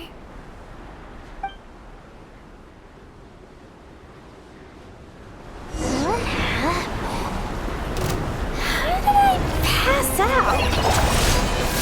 Never mind.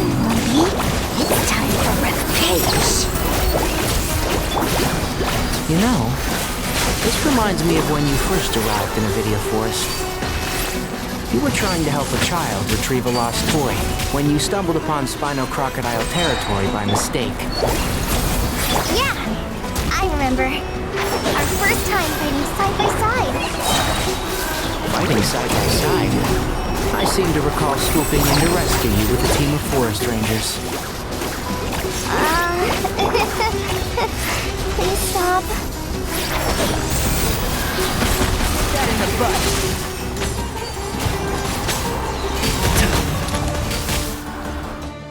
There's too many of them!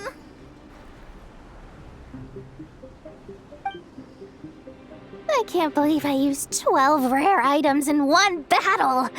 Ugh. I shudder to think how this is going to affect this month's accounts. The sight of that glaring deficit might be more than my poor heart can take. Tighnari, how's the situation on your end? We held the line, though it was a close call. But it looks like they're preparing for another attack. Has something happened? They've breached our defenses in the south. The Jinn are pouring in. We're moving the villagers to the north as we speak. We're hemmed in. This is getting precarious. Our margin for error just got a lot smaller. That's why we wanted to confirm your status. We need to consider our next move carefully. Bad news! Another line of defense has been breached. Collei, go with them and assess the situation. Dori and I will hold the line here. But Master! Even with 3 of us, we barely managed to. This is not a discussion, Collei. Don't worry about us. She clearly still has plenty of tricks left up her sleeve. Wait, you can't pin all your hopes on me? Oh, great. I've almost run out of the things I brought with me, and the rest is back at the caravan.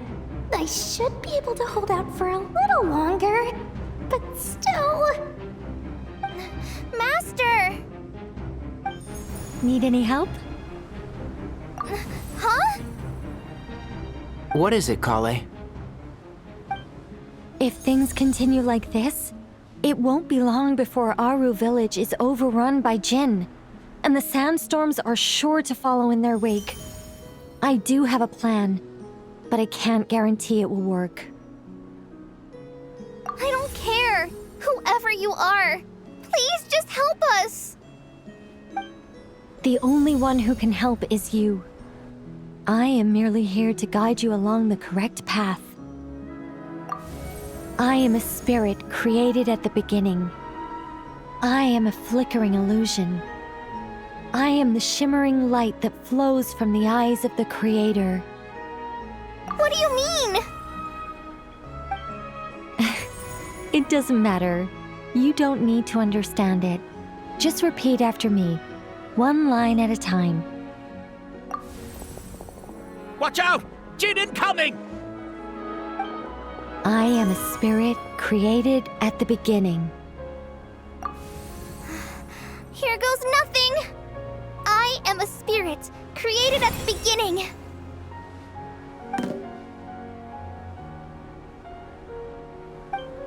I am a flickering illusion. I am a flickering illusion. What's wrong, Plumpy? I've never seen you so agitated before.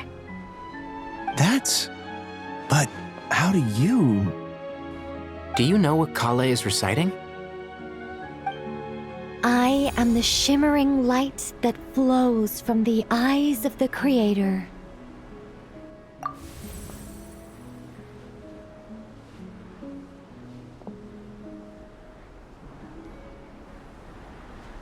I am the shimmering light that flows from the eyes of the Creator!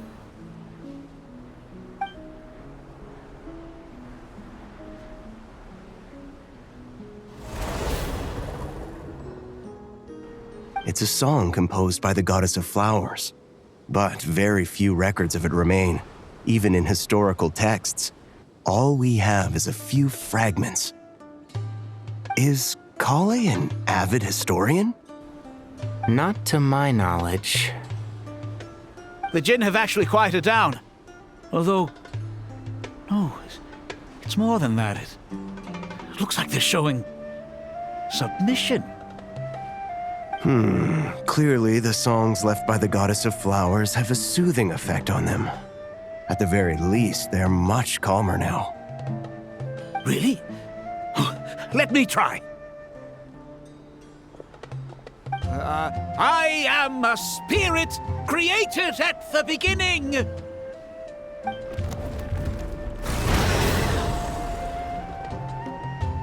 Don't stay away! I'll stop! I'll stop! It seems like the song only works when Collei recites it. But why? Collei.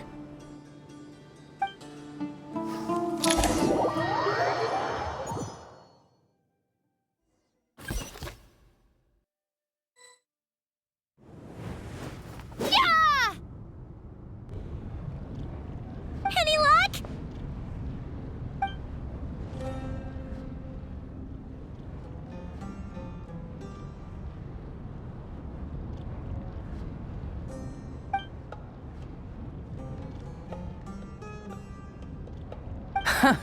When I heard that loud rumbling in the distance, I thought the shifting sands had bust open the gates to some ancient treasure vault.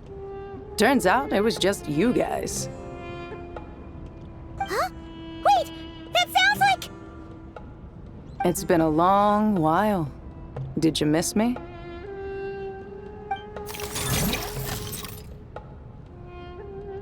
Jeht! Ben! Let's save the catching up for later. First, I gotta get you guys out of there. This should be the right mechanism. Ben, can you handle it?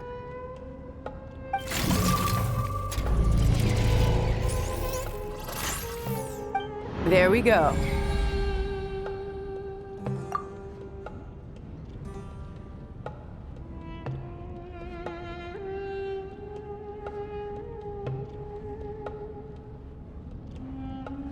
Come on, let's leave this place.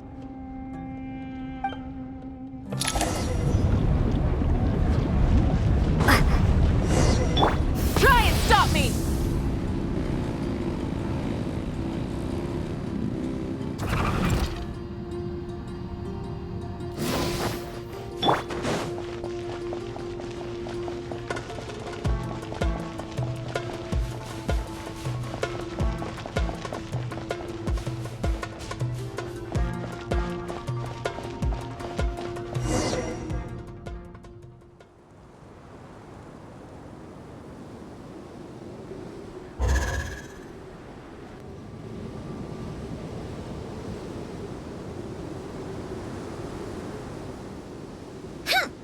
Fatui sure made themselves scarce. It's like they were never here. The Fatui? They came to the desert again? Yep. No idea what they're planning this time. They were being very coy about it. How have you been, Jeht? Well, since we last met, I've started my own band of mercs. We've actually made quite a name for ourselves. Oh, yeah. On a slightly different note, I have some good news. I finally took care of Masaira. Not much to write home about. It was just another day. Found his hideout. Dragged him out of his cozy little bed. He tried to talk me into seeing his point of view, as usual. But I'm way past that by now. There was nothing he could say to save his life. What about you guys? Bet you'd forgotten all about me and Ben, huh? Of course not! We're super duper best friends!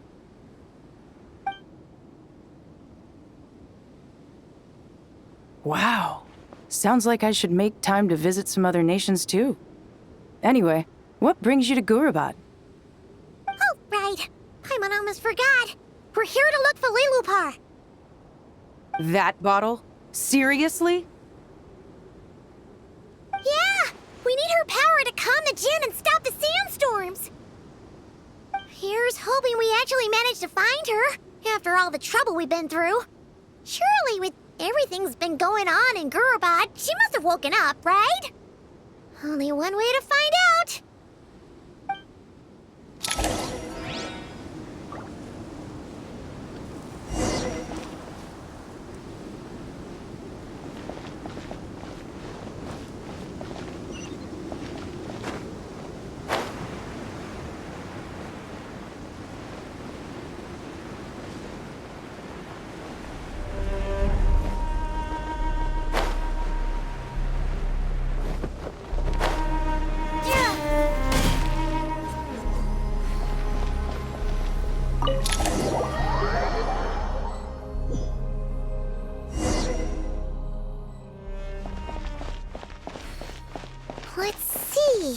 She should be around here somewhere. Aha! Found...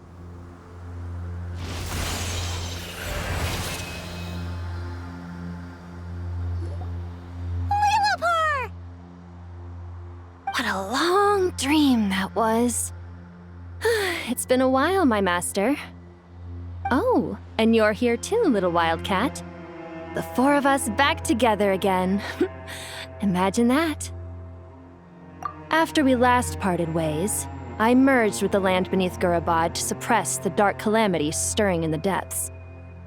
It rekindled the flame of vengeance within the Jinn, depriving Gurabad of any hope of peace. I fought against it for a long, long time, until one day, I sensed a change in a foreign land to the west. Suddenly, the pitch-black abyss fell silent.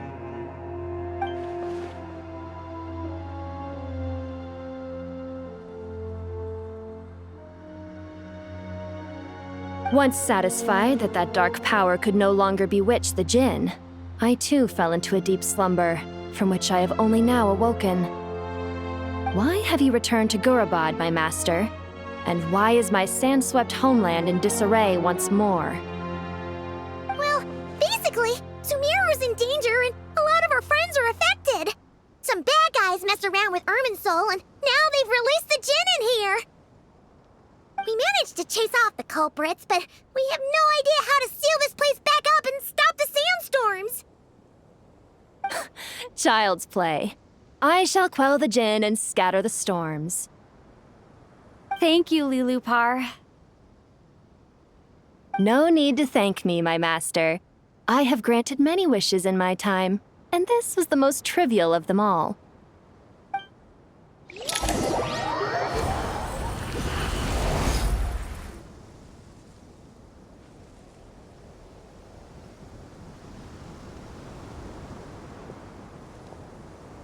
The sandstorm's gone. The sun shines bright again. When I said that we'd meet again under a lovelier sun, this was exactly how I imagined it. Yay! Although, honestly, Paimon would love to hang out with you more, even if the weather sucked. Well, there shouldn't be any more Jinn breaking out, right? Are we okay to head back? Sounds good. You can introduce us to your other friends. Another adventure begins. Lovely.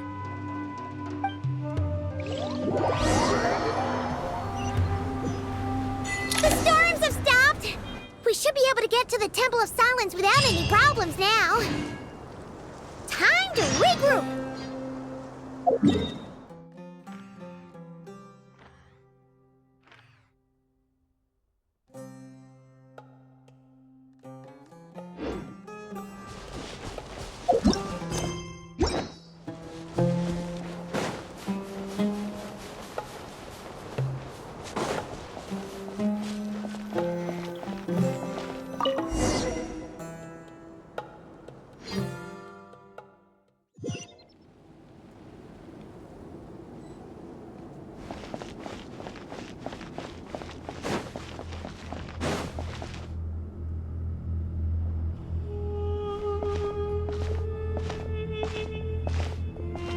So, this is the Temple of Silence.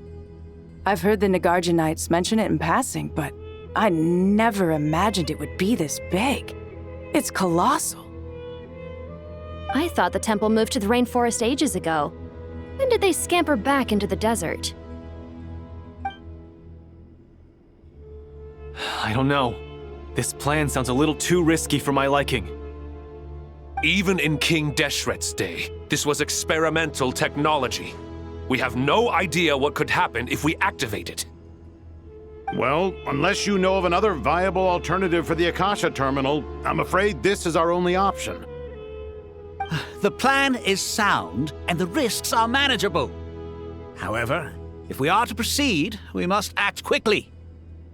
The scale of this project is enormous. Even with Kaveh, Faruzan, and every other scholar of mechanics working on it full-time, the proposed modifications won't happen overnight.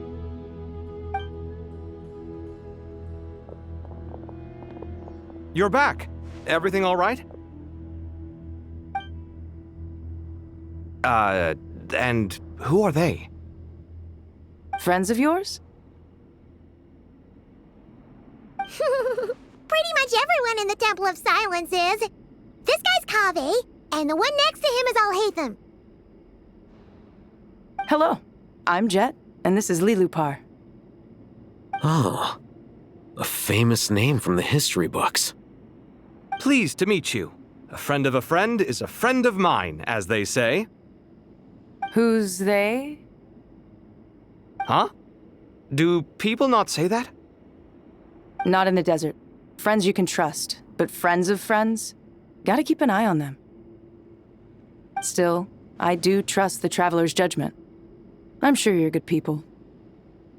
The sandstorms have calmed down. I take it the Gurabad problem is resolved? What did you find?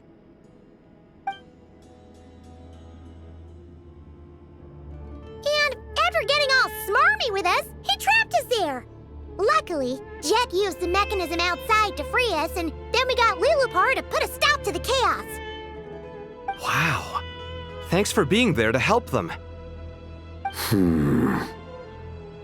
So, this mystery man openly admitted that he was merely a Harbinger subordinate. Yeah? Is there something weird about that?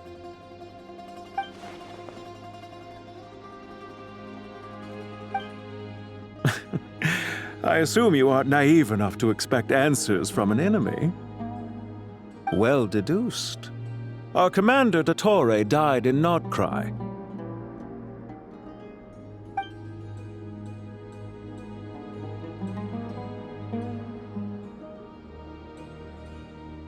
Are you wondering about his true identity? Or do you think there's a big conspiracy behind all this? I wouldn't go as far as to call it a conspiracy. Just the simple fact that having someone to shift the blame on tends to prove useful should trouble come knocking later.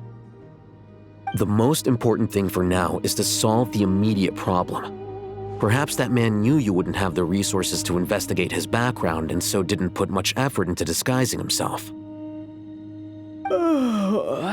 This is all getting a little cryptic for me. I'll let you guys talk while I take a walk with Liloupar.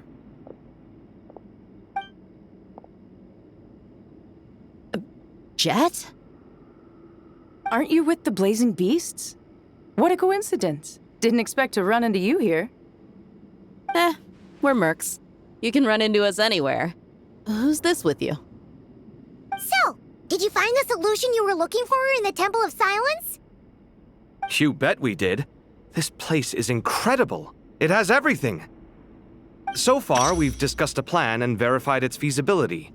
Building a new system from scratch is out of the question. So our only option is to modify the Akasha using certain resources we hope to find in the mausoleum of King Deshret.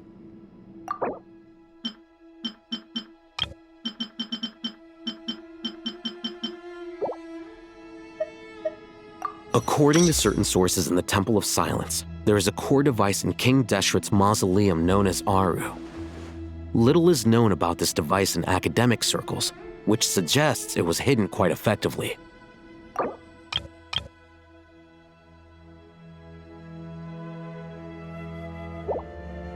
If these sources prove correct, the energy contained within Aru may be sufficient to power our Akasha renovation plan. However, this raises difficult questions regarding technological integration. The sages are still debating it. Yeah, but I'm sure they'll reach a compromise once they've argued it out. The people of the rainforest are always cautious when it comes to desert technology. But times of crisis like this leave us with little choice. Wait, Paimon has a question. Is this the same Aru we've heard of before? It's sealed off, right? Some sort of prison where the Goat King, Ibis King, and Crocodile King are locked up. Well remembered. Yes, that's exactly right. According to our records, Aru was the most brilliant creation King Deshret ever conceived of. Built by divine and mortal artisans working together. It was a miraculous accomplishment, and it lies hidden deep within the king's mausoleum to this day. That being said, What Aru actually does and why it was built, those are deep secrets we are not privy to. Until recently, I wouldn't have been optimistic that the place even exists. The only reason I'm inclined to believe it now is because we heard it from the Ibis King Thoth himself at his temple. The tale of how the 3 retainers of Al-Akhmar were imprisoned in Aru. Paimon totally gets that. When Paimon first heard about it, she thought it sounded pretty unbelievable too. Do you guys still remember that? The Ibis King told us they were trapped in Aru and that they had to answer 3 questions to get out. I think I remember. What causes our rise and fall? What obliterates love and hate? And what determines truth and falsehood? Those were the 3 questions, right? Yeah. If only Nefer were here. She's dealt with the Ibis King before, so she might know more. Oh, Nefer's a friend we met in Nod-Krai. Nod-Krai? Funny. She showed up here earlier. Huh? Yeah. Had another lady with her, too. Both said they knew you. They contacted the sages, claiming they might be able to offer some assistance. Really? They came here to help out? Yes, really. It was just before you got back. One of them said she's made Nod-Krai her home. If she's the person you were talking about, then... Looks like betting on Aru was the right choice. See? They're right over there. Nicole! Nefer! Why, hello! We're here to help.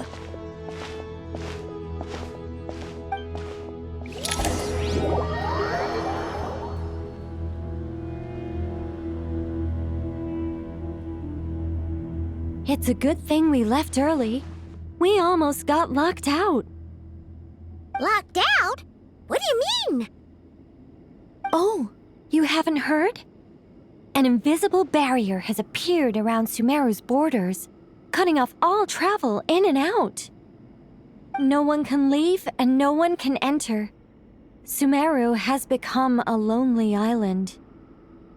Are the Fatui behind this too? Actually, no. This has nothing to do with them.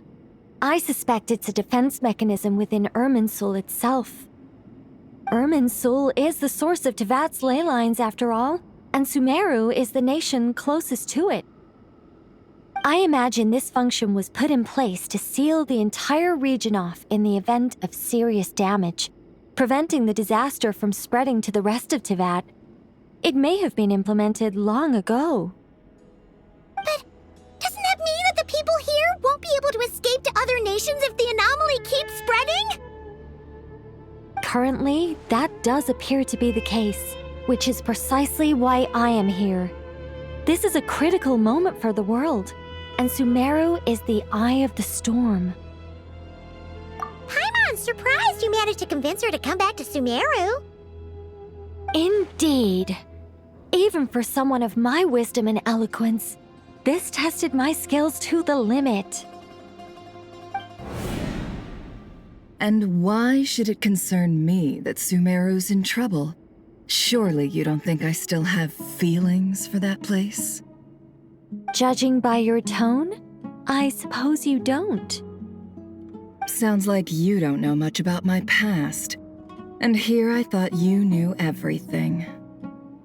All I know is that the Ibis King is the source of your power. He was quite a prominent moon envoy once upon a time, so I do know a thing or two about him. As for your past, I have ways to learn the full story if I wish to. But everyone has secrets they'd rather keep to themselves, wouldn't you say? I'm glad you see it that way, Miss Nicole. I've chosen to call Nod-Krai home, which is why I did my part in its hour of need. That doesn't mean world savings become a habit with me. I have no particular desire to play hero in Sumeru, thank you. I understand. Human emotions do not appear and disappear without cause. There is always a reason to be found behind both salvation and destruction. Still, if time has taught me anything, it's that human emotions are often complex and in conflict. That's why people change their minds about things all the time. But that's where we angels come in. Our duty, ultimately, is to guide people towards their deepest, truest desires and help bring them to fruition. So I wish to hear about your past, because I do not believe you are motivated by hatred alone. And if we still arrive at different conclusions in the end, that's okay. I refuse. Wait, what? But I set the atmosphere and everything. Isn't this supposed to be the moment when we finally open up to one another? Is it? Maybe I'm not so good at reading the atmosphere. You're right, Nicole. There's more to me than just hatred. Had it consumed me, I'd be left stuck in the past forever, never living in the present. But I don't think that your guidance can change my mind. The all-consuming sands, the bloodshed, both deserved and undeserved. Those old emotions cling to me like a shadow. Do you wish to shake them off? No. I hope to remember them forever. Those emotions and memories shaped me into the person I am today. They'll always be a part of me. In that case, would you like to hear my perspective, at least? Sure. It's not every day you get to hear an angel's opinion. A long, long time ago, when the angels still walked freely upon the earth, I found life tedious. Monotonous work, lukewarm relationships. Things weren't nearly as interesting as they are now. And yet, since the angels' demise, I have found myself missing those days on more than one occasion. Human emotions are often attached to a person, a place, or an object. When those things are gone, the memories quickly fade, and the emotions slip away along with them. If Sumeru were destroyed, both rainforest and desert would be no more. With the object of your hatred wiped from existence, it would not take long for the memories buried deep in your heart to slowly fade. Both love and hate are intense emotions, but they are nothing compared to the void left behind when they disappear. Most sophisticated, Miss Nicole. But anyone focused on the future could only ever applaud the destruction of the things they hate. Still, I'm a special case. Someone once told me that human memory is more selective than a Mora-hungry merchant choosing between customers. We all need a reality check once in a while, so we don't forget the truth. As much as I dislike Sumeru, this is no way for it to perish. All right, you win. I'll help you out a little, but I won't work for free. How much will you need? You're not gonna milk this for all it's worth, are you? What do you think? I'll be upfront with you. I don't have much more on me. If that's what you need, I could borrow some from Alice. Or perhaps I could pay in sculptures. The ones I carve are actually worth quite a lot. Just cover my travel expenses. Huh? Is that all? That's all. Given all the people I owe favors to, I can just about justify a trip to Sumeru.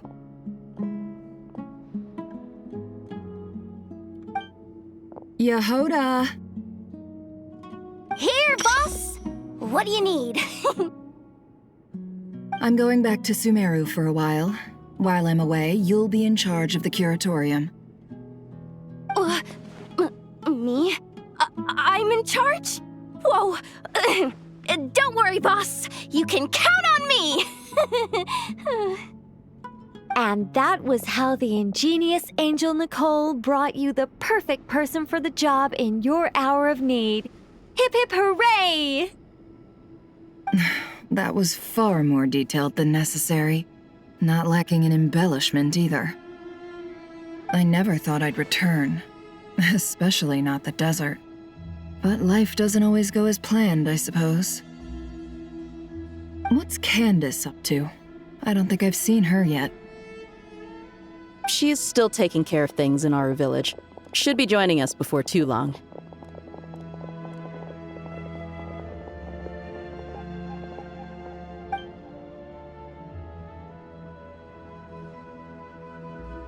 Oh, and sorry. Hope we're not interrupting anything. We have some good news, though. We're planning to go to the mausoleum of King Deshret to look for the legendary Aru, then use it to try and restore the Akasha system. According to records in the Temple of Silence, the mausoleum houses something called Aru's Chute, which can be used to establish connection with Aru. We still have some time before we leave, so there's no rush.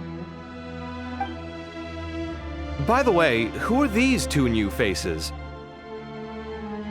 Just call me Nefer. I'm based in Nod-Krai. Did I hear you mention Aru? Correct. Well, I happen to have a connection with one of the 3 retainers imprisoned inside, the Ibis King. I'm here to get things done, so if you don't mind, I think I should come with you. That sounds perfect. Miss Nefer, are you from the desert by any chance? Why do you ask?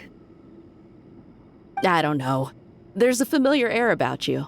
Plus, you mentioned Candace. Sorry, I don't mean to pry. It was just a random thought. I'm Dehya, an Eremite mercenary. My work usually keeps me out in the desert. I'm on good terms with Dori, and she's mentioned you all before. It's nice to finally put faces to the names. However, my associate here is probably less well acquainted with you. Why don't you all introduce yourselves? Actually, I'm a little better acquainted than you might think. Huh? Huh. Are my eyes playing tricks on me? It looked like you spoke without moving your mouth. Ventriloquism. I have heard tell of it before. What is it, Collei? It's you! You're the voice who's been speaking in my head, aren't you? You encouraged me to report my dreams to the Dendro Archon, and got me to recite that magic prayer. I have many titles, but let's go with the most pertinent one. I am Nicole Reeyn, an angel who has lived since ancient times. An angel? Sounds like a big deal, but, what exactly is an angel? Oh, Well, we're a rather long-living race of beings. Not gods, technically, but we can still tell you a lot of stories from ancient history. Yep, and she's also an amazing sculptor. You could say she's a real creative type. Well, ma'am, if both the Traveler and Paimon give you rave reviews, you must be pretty impressive. Oh, please don't call me ma'am. I find it so awkward when people get too formal with me. Just relax and be yourselves. No need to be nervous. Miss Nicole, if it's okay, could I ask you a few questions? Yes, you may. I can see your heart is filled with confusion, and you are desperate for answers. I also know which questions you want to ask me. Why did you dream of Sumeru City in disarray? Why did those verses soothe the Jinn only when recited by you? I can guide you to the truth, but it involves a personal secret of yours. I'd prefer to speak with you alone, if possible.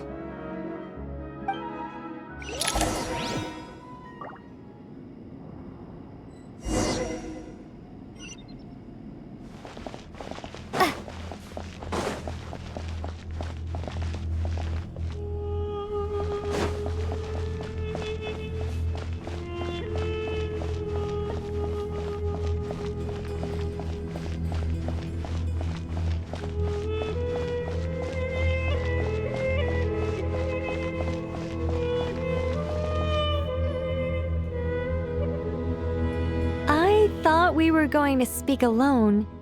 This is a lot more people than I was expecting. What's wrong with it? Even the doctors at Dar al-Shifa allow patients to be accompanied by family members. Well, if Collei doesn't mind her secret being revealed, I have no problem with it. Thanks for being so considerate, Miss Nicole. I don't know what secret you mean, but whatever it is, there's no need for me to hide it from my closest friends. Closest friends? It's so nice to hear that.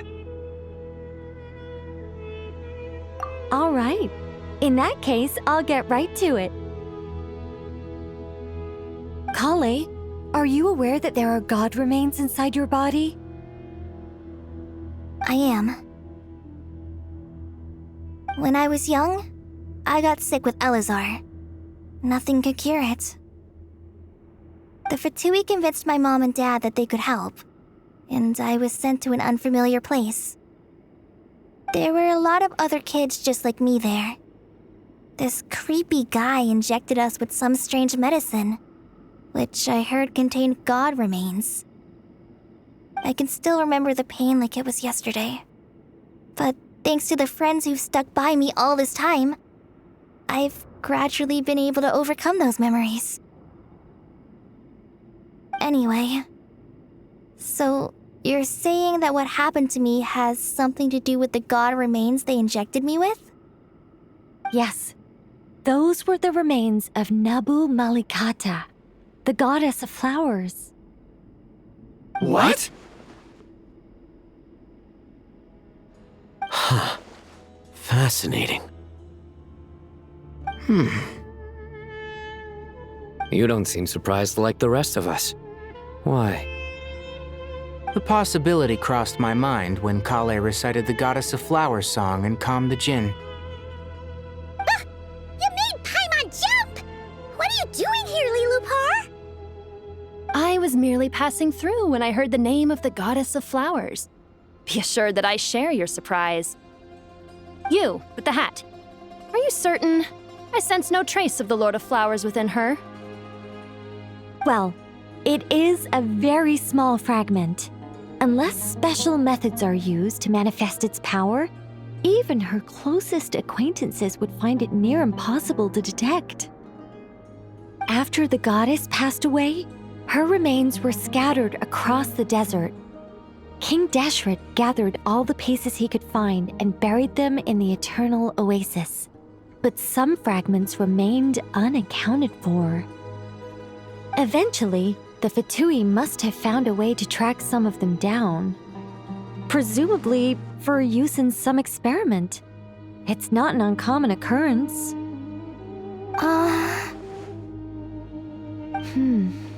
You're more shaken than I thought.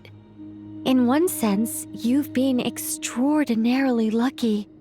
So many people who yearn for this kind of power never attain it, yet you have coexisted with her all this time without even realizing it. I don't know what to say. I'm glad that I could help everyone with this power, really. But knowing that a fragment of the Goddess of Flowers is inside my body is... it's a strange feeling. Well, people value their autonomy very highly. Even a well-intentioned intruder can shake one's sense of self. I understand how you feel, Collei. But once you get used to it, you'll find it's nothing to be concerned about. Huh. I guess you, of all people, have a good reason to speak on this. 2 good reasons, in fact. Incidentally, 3 is the maximum number of Hermanubis' Ba fragments that I could bear. Let me guess. Because 2's company, but 3's a crowd? Thanks for helping to explain the joke, Tighnari. Not my intention. Goddess preserve me. I should take my leave. This boy in his wolf's head hat speaks much too differently from the Hermanubis I remember.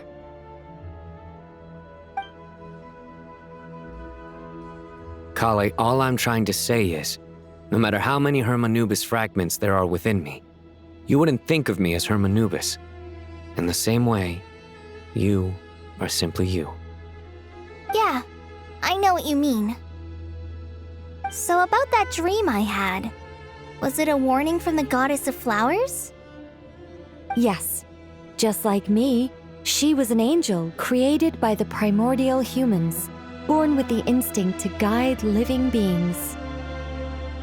Though her body and soul have perished, her essence retains its natural instincts. Even her smallest remaining fragments would do their utmost to send you that warning. The Mother of Dreams? Lord of Flowers and Oases? She must have had a premonition. That is why she gave that dream to you. We won't let our efforts go to waste. But I still don't understand. Why me? Yes. Why indeed? You weren't the only one injected with God remains, but only in you have her fragments persisted. I suspect it may be because of the firm will you showed in the face of suffering. She was likely assimilated by that will. Of course, this doesn't mean you have to shoulder any extra responsibility. As this young man said, you are who you are, and that will not change. All right, any further questions from the family members of the patient? If not, we should head to the mausoleum of King Deshret. Let's move out. Time to put our plan into action. We all hope it'll work. But will we really be able to open Aru? And even if all 7 pillars of King Deshret agree to let us proceed, the scale of the work to follow is daunting to say the least. Haven't you handled other big projects before? I mean, the biggest project I've worked on to date is probably the Palace of Alcazarzaray, I guess? But this is orders of magnitude beyond that. It's a total nightmare. Look on the bright side. At least this time you're actually here when Sumeru needs you most. You won't have to come asking me for details after the fact. Mock me all you want. But now that I'm here, things will be resolved far more quickly and smoothly than last time. Kaveh's self-doubt disappeared in an instant. Like magic. Well, this confidence is most gladdening. Now, go and pack your things. We'll head to the mausoleum as soon as you're ready.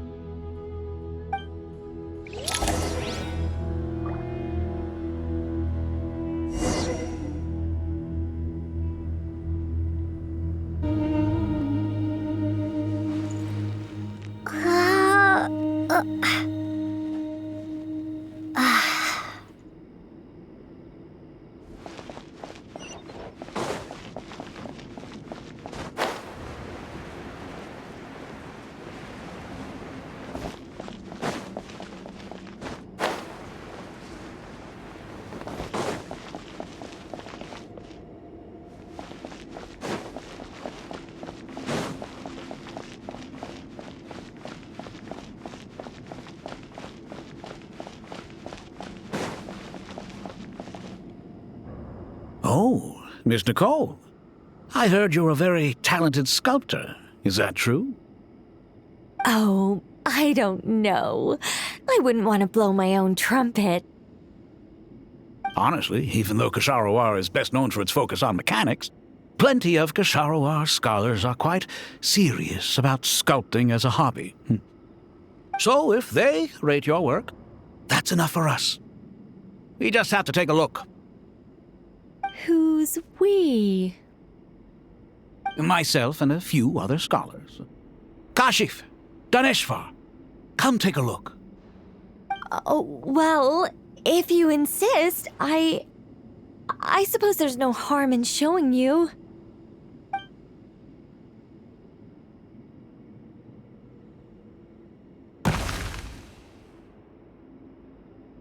Whoa!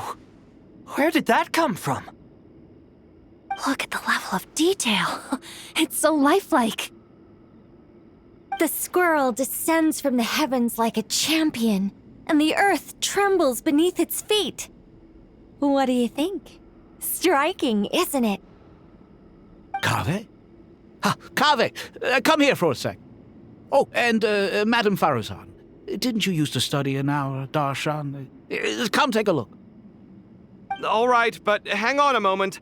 I have to finish reviewing this proposal first. You called? What is it, youngster? This squirrel statue. Isn't it cute? Oh, a squirrel.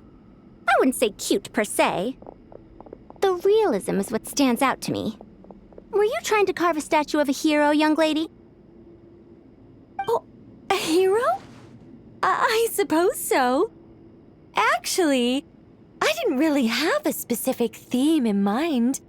I just started working on it, and this is how it turned out. I see. Well, do you tend to read novels about heroes in your spare time?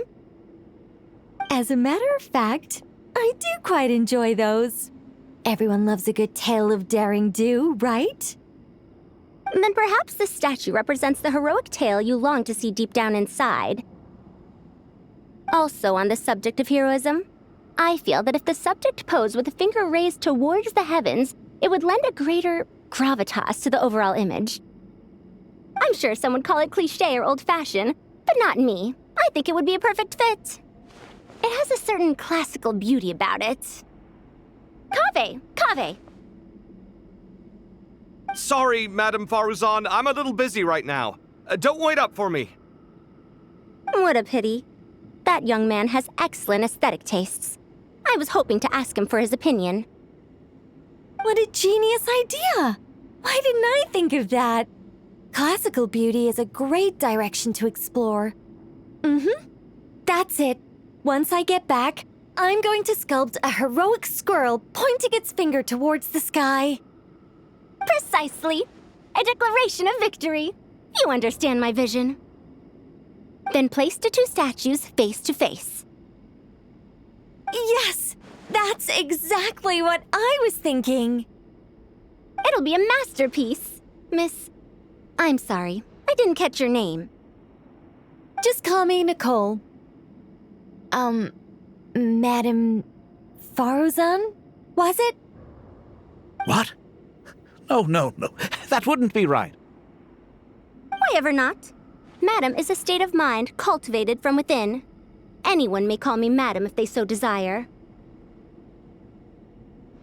My dear Miss Nicole, once we make it through these trying times, should we have the pleasure of meeting again, I shall look forward to seeing your new work.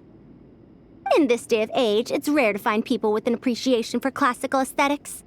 Meeting you was truly a pleasant surprise. Honestly, I feel the same way. It's been a long time since I met anyone interested in this style of statue. Clearly, they don't call you Madam for nothing.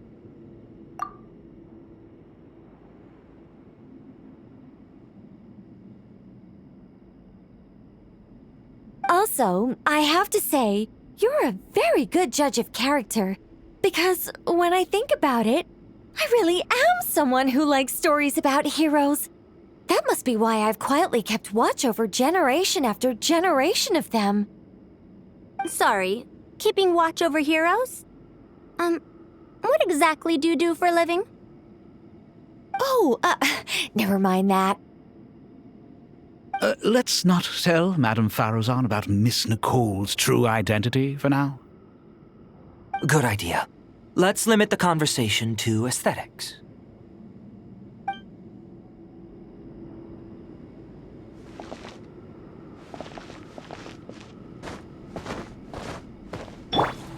Everyone hold hands!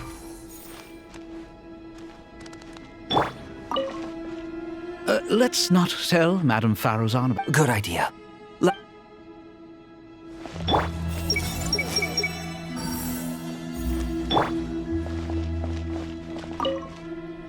What's wrong? You look a little depressed. Collei got a fragment of the Goddess of Flowers, and all I got was one of the 7 pillars who served under King Deshret. I lost out, didn't I? That's what you're upset about? You're such a child.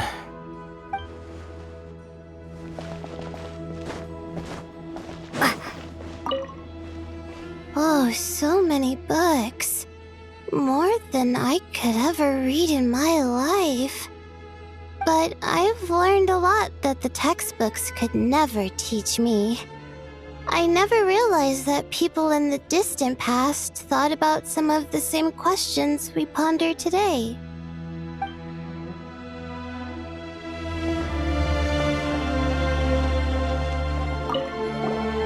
Paimon!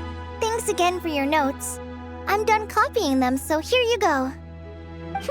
You're welcome. Just let Paimon know if you ever need help again.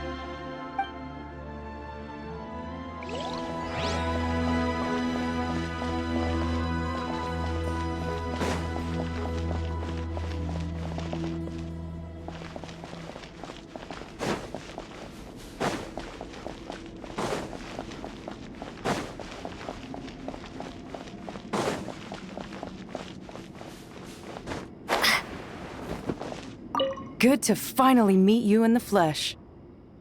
It's a little surreal seeing you here after exchanging letters for so long.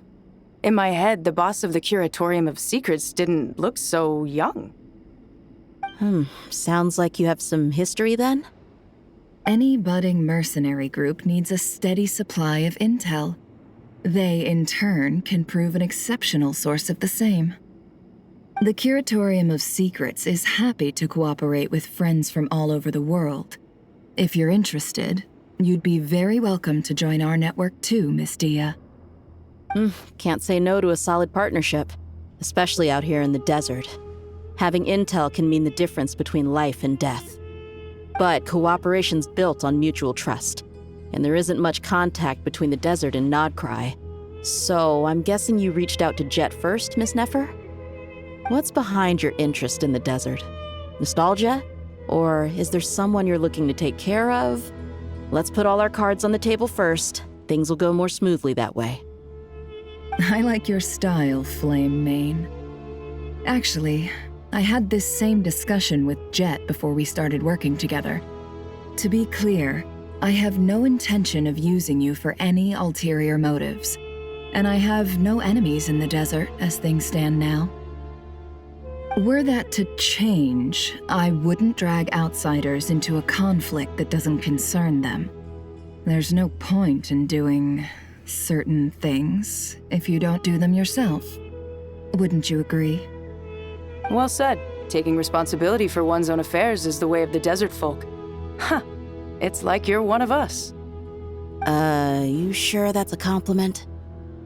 Absolutely. I'll take it.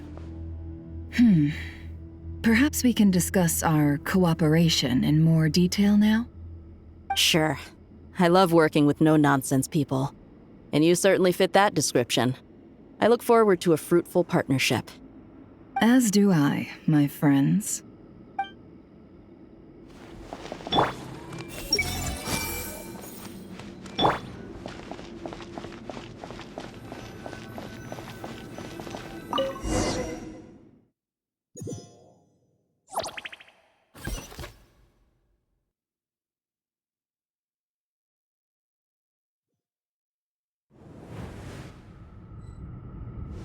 I hope everyone's ready. We'll be arriving at our destination very shortly.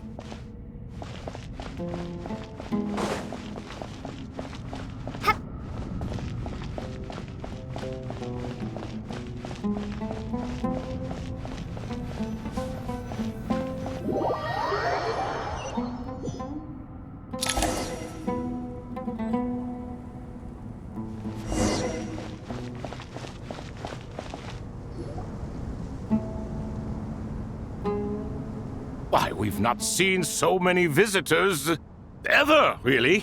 What is this place now, a tourist attraction? Closer inspection reveals many familiar faces. To what do we dusty old fellows owe the honor? Surely you're not just here to chat. You surmise correctly. We are here to carry out a rather enormous project.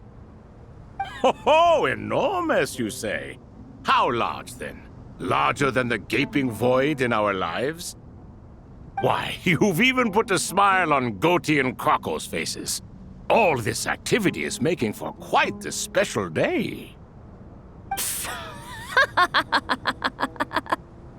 I know that laugh. Liloupar, what on earth are you doing here?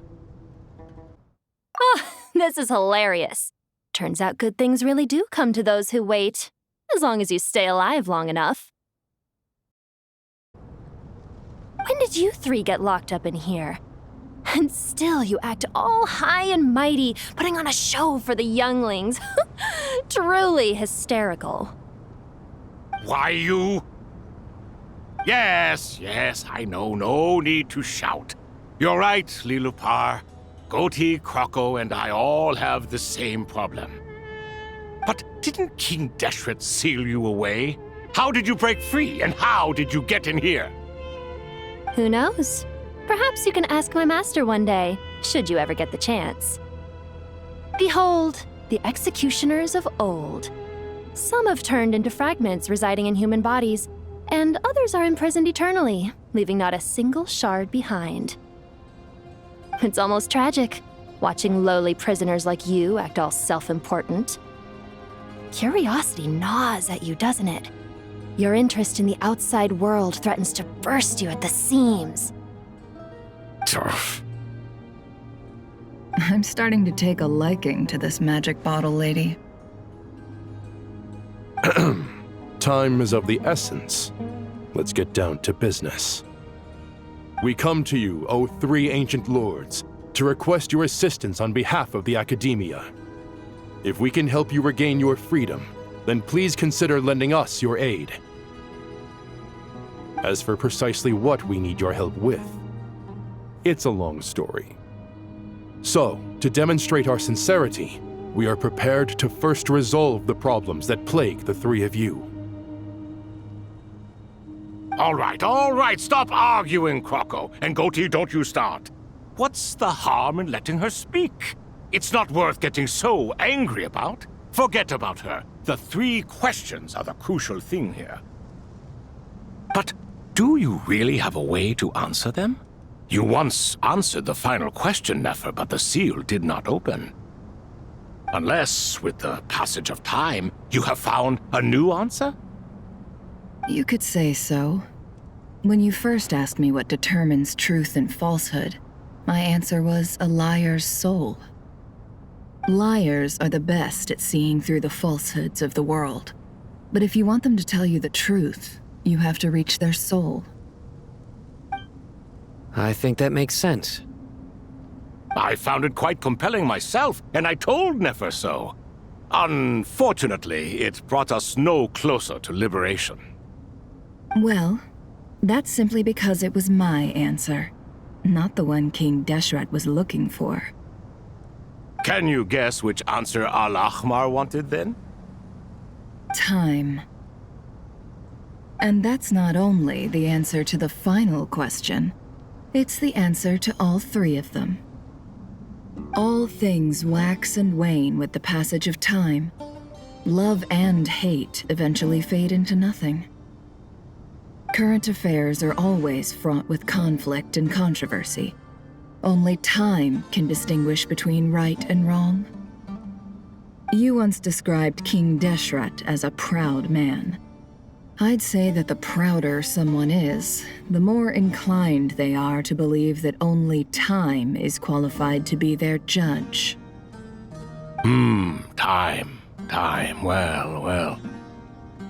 Indeed, perhaps in building Aru, our king was in fact attempting to reverse time, to bring love and hate, right and wrong, the rise and fall of all things back to their point of origin.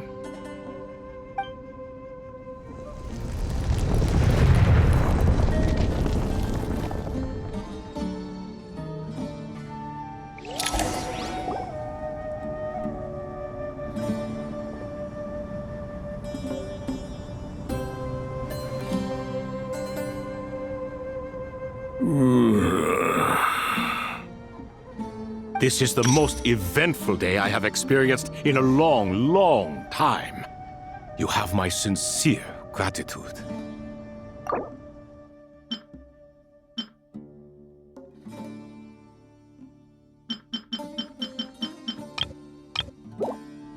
Are those 3 of the 7 pillars?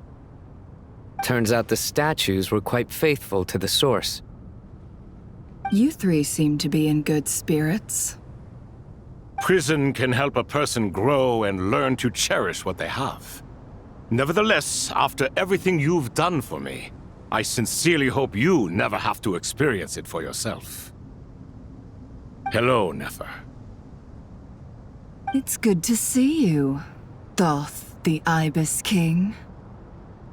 Nice. Definitely puts my mind at ease, seeing you 2 getting along so well.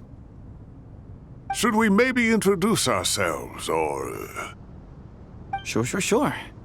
I'm Sethos, the current leader of the Temple of Silence. This is General Mahamatra Cyno. And this is the former Spantamad sage, Cyrus.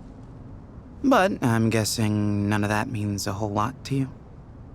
Everything is equally new to us, in truth. We've been gone from this mortal world for longer than you can imagine.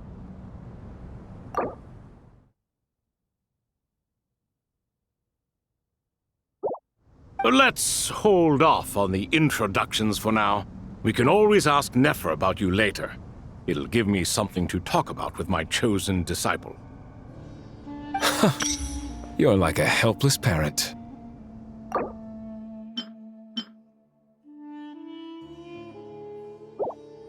Gods and people of yore are not necessarily welcome in today's world.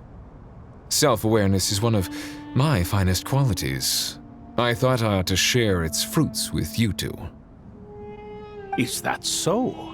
Well, I think we'll take it in stride, just as we did with the 3 questions. Let's not forget, it was my persistence that won you both your freedom. Fair point. I have to applaud your persistence. And I must praise you for your wisdom. Now, state your wishes, young ones. I'm sorry? Why, your tremendous accomplishments deserve a reward, do they not? You must let us do something for you in return. General Mahamatra, what do you think? I won't beat around the bush. Sumeru is facing a crisis the likes of which have never been seen before. And we need your help.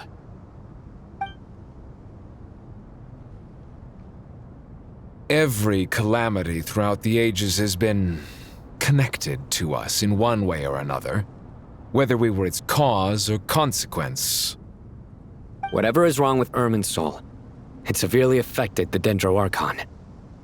She fell into a coma and is currently receiving treatment from the Dendro Dragon. The Dendro Dragon? I'm sorry, the Dendro Dragon is helping to heal the Dendro Archon? Not a pep, surely. Not vicious, cruel a pep who possesses no virtues aside from her basic instincts. Ah, good heavens.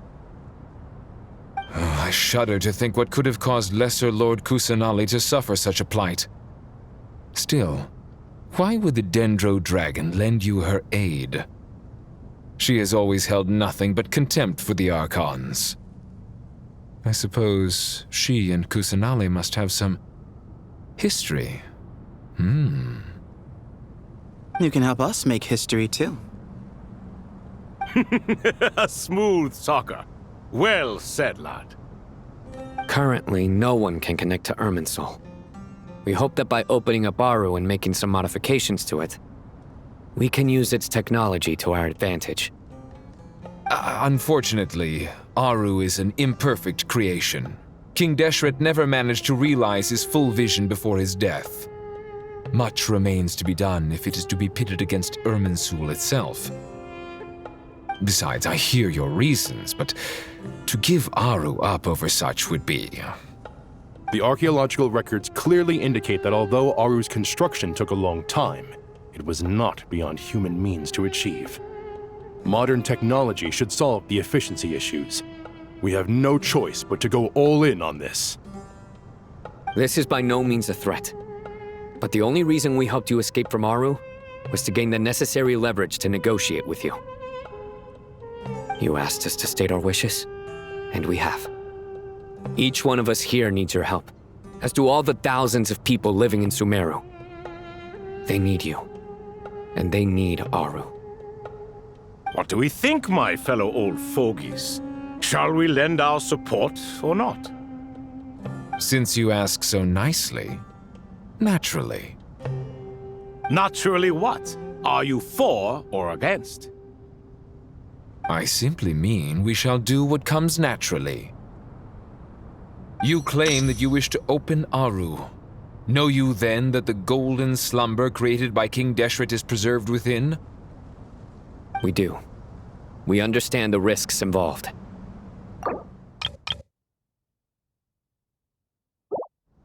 In all likelihood, the mortal world will never again be able to replicate King Deshret's work. Never will there be another chance to come so close to creating a utopia. Knowing this, are you sure of your decision? We are sure. Before people can dream, they must first live. If your minds are made up, very well. We shall summon our erstwhile colleagues to discuss this further. Saint Shezepank, Saint Bennu, once you surrendered to silence and were buried with King Deshret. But now, we invoke the right to awaken you with our voices.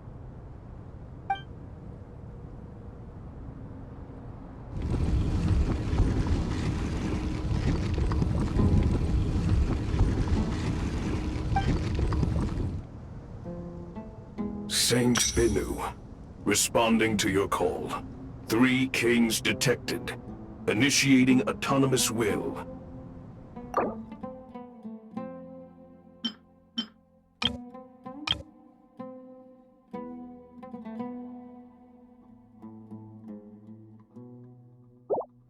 Saint Shezepank, responding to your call. 3 kings detected. Initiating autonomous will.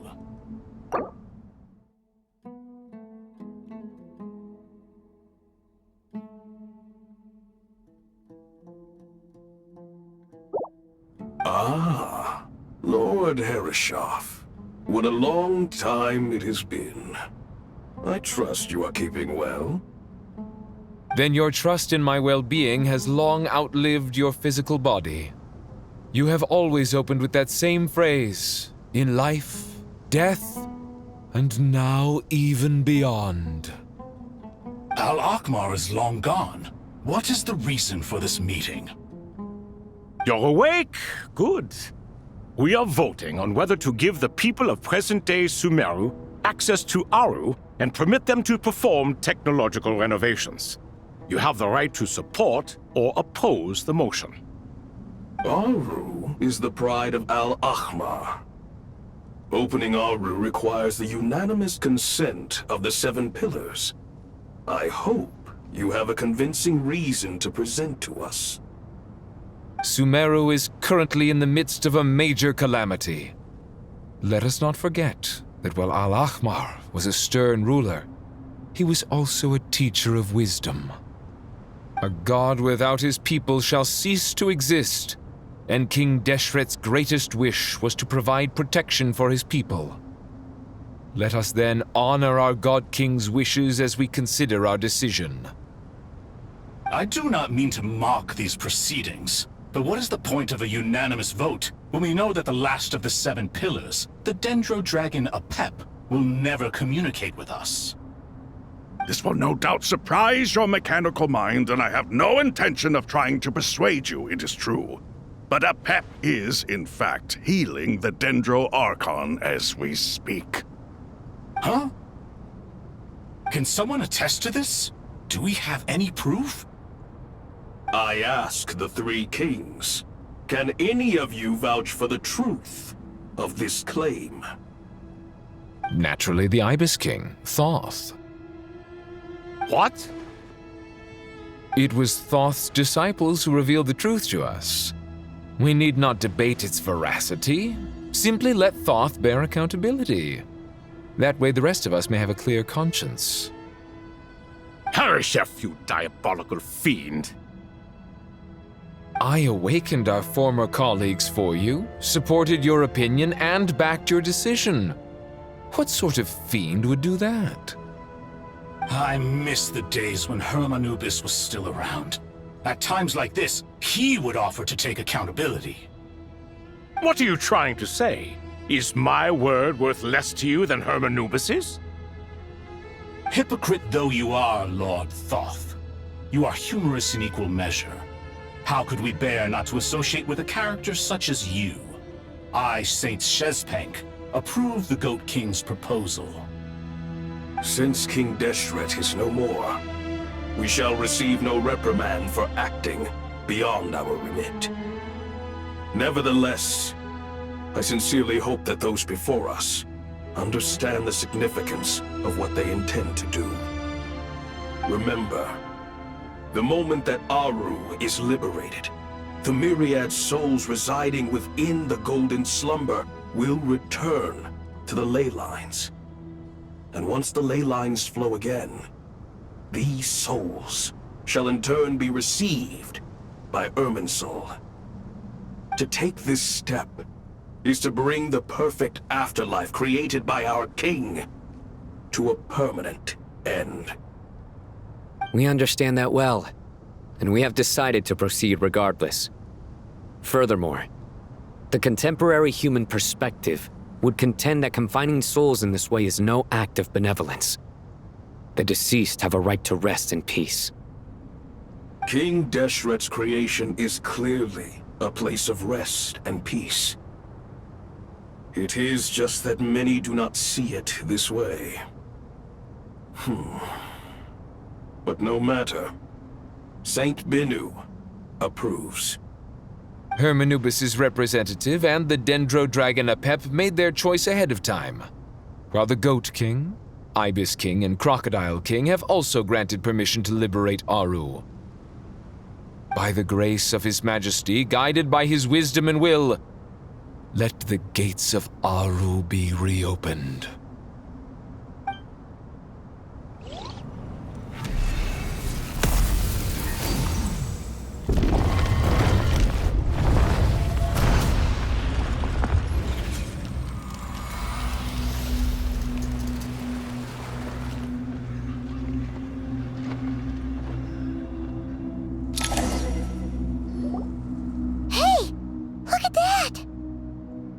What's this? Are we under attack?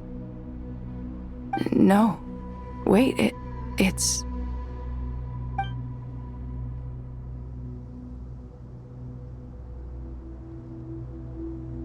Here you are. Through the sands of time.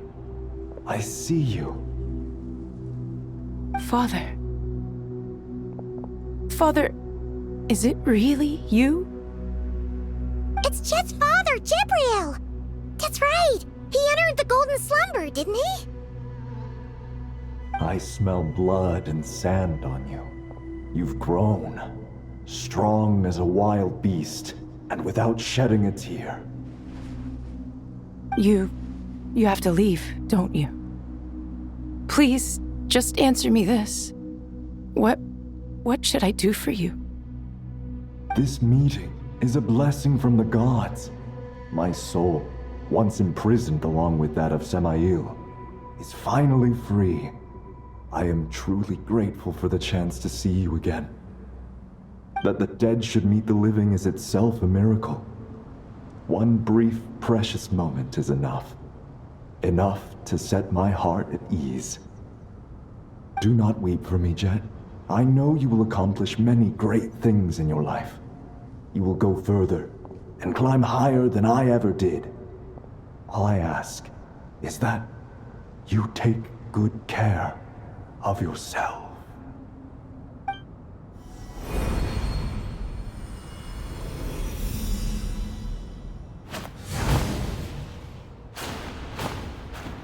Father! Father! Father. Hey, Jeht. Do you want something to eat? Maybe it'll help you feel better. I'm fine. Thanks, Paimon. It was just a little sudden. The chance to see my father again meant the world to me. He was trapped in the golden slumber for our sake. And now, after all this time, he can finally rest in peace. I'm glad. It's a huge relief. You've grown strong, Jeht. More than enough to fend for yourself. Yeah. I'll leave the past in my memory where it belongs. My family, the good times and the bad. Goodbye, Father.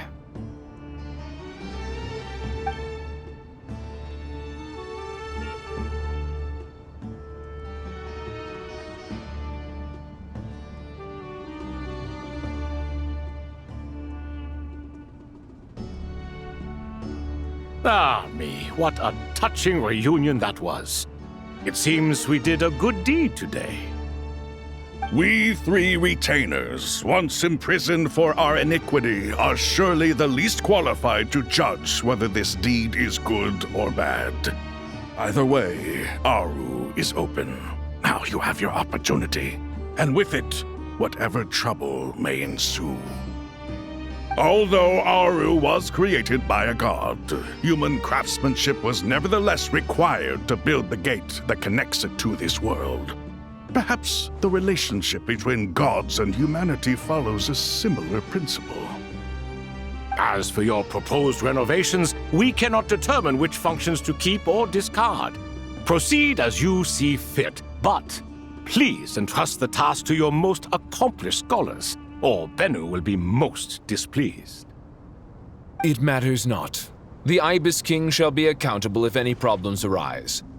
Ibis, you chose to take on disciples, and so it follows that you must accept the risks of associating with humans.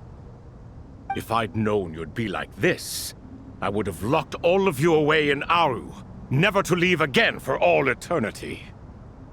All of us? What does this have to do with me? Vilify me no further. Scholars, since you have liberated Aru, allow me to present you with a gift. Using Aru's power, we shall install a defense mechanism at our king's mausoleum. You must be guarded even against Irminsul itself. This shall afford you some convenience. Unseen and unheard, from this moment forth, none may by sight or hearing perceive anything said or done within the mausoleum. Amazing. And all this is achieved just with the power of Aru? With technology from the heavens, the possibilities are endless. Just because King Deshret did not use it for this purpose does not mean that it cannot be done. So, marvel away. This is the reward you have earned. All right. Well, that resolves the issue of confidentiality. What about the technical side? Do we have the manpower? Why, yes. I've already contacted them. They'll be here soon.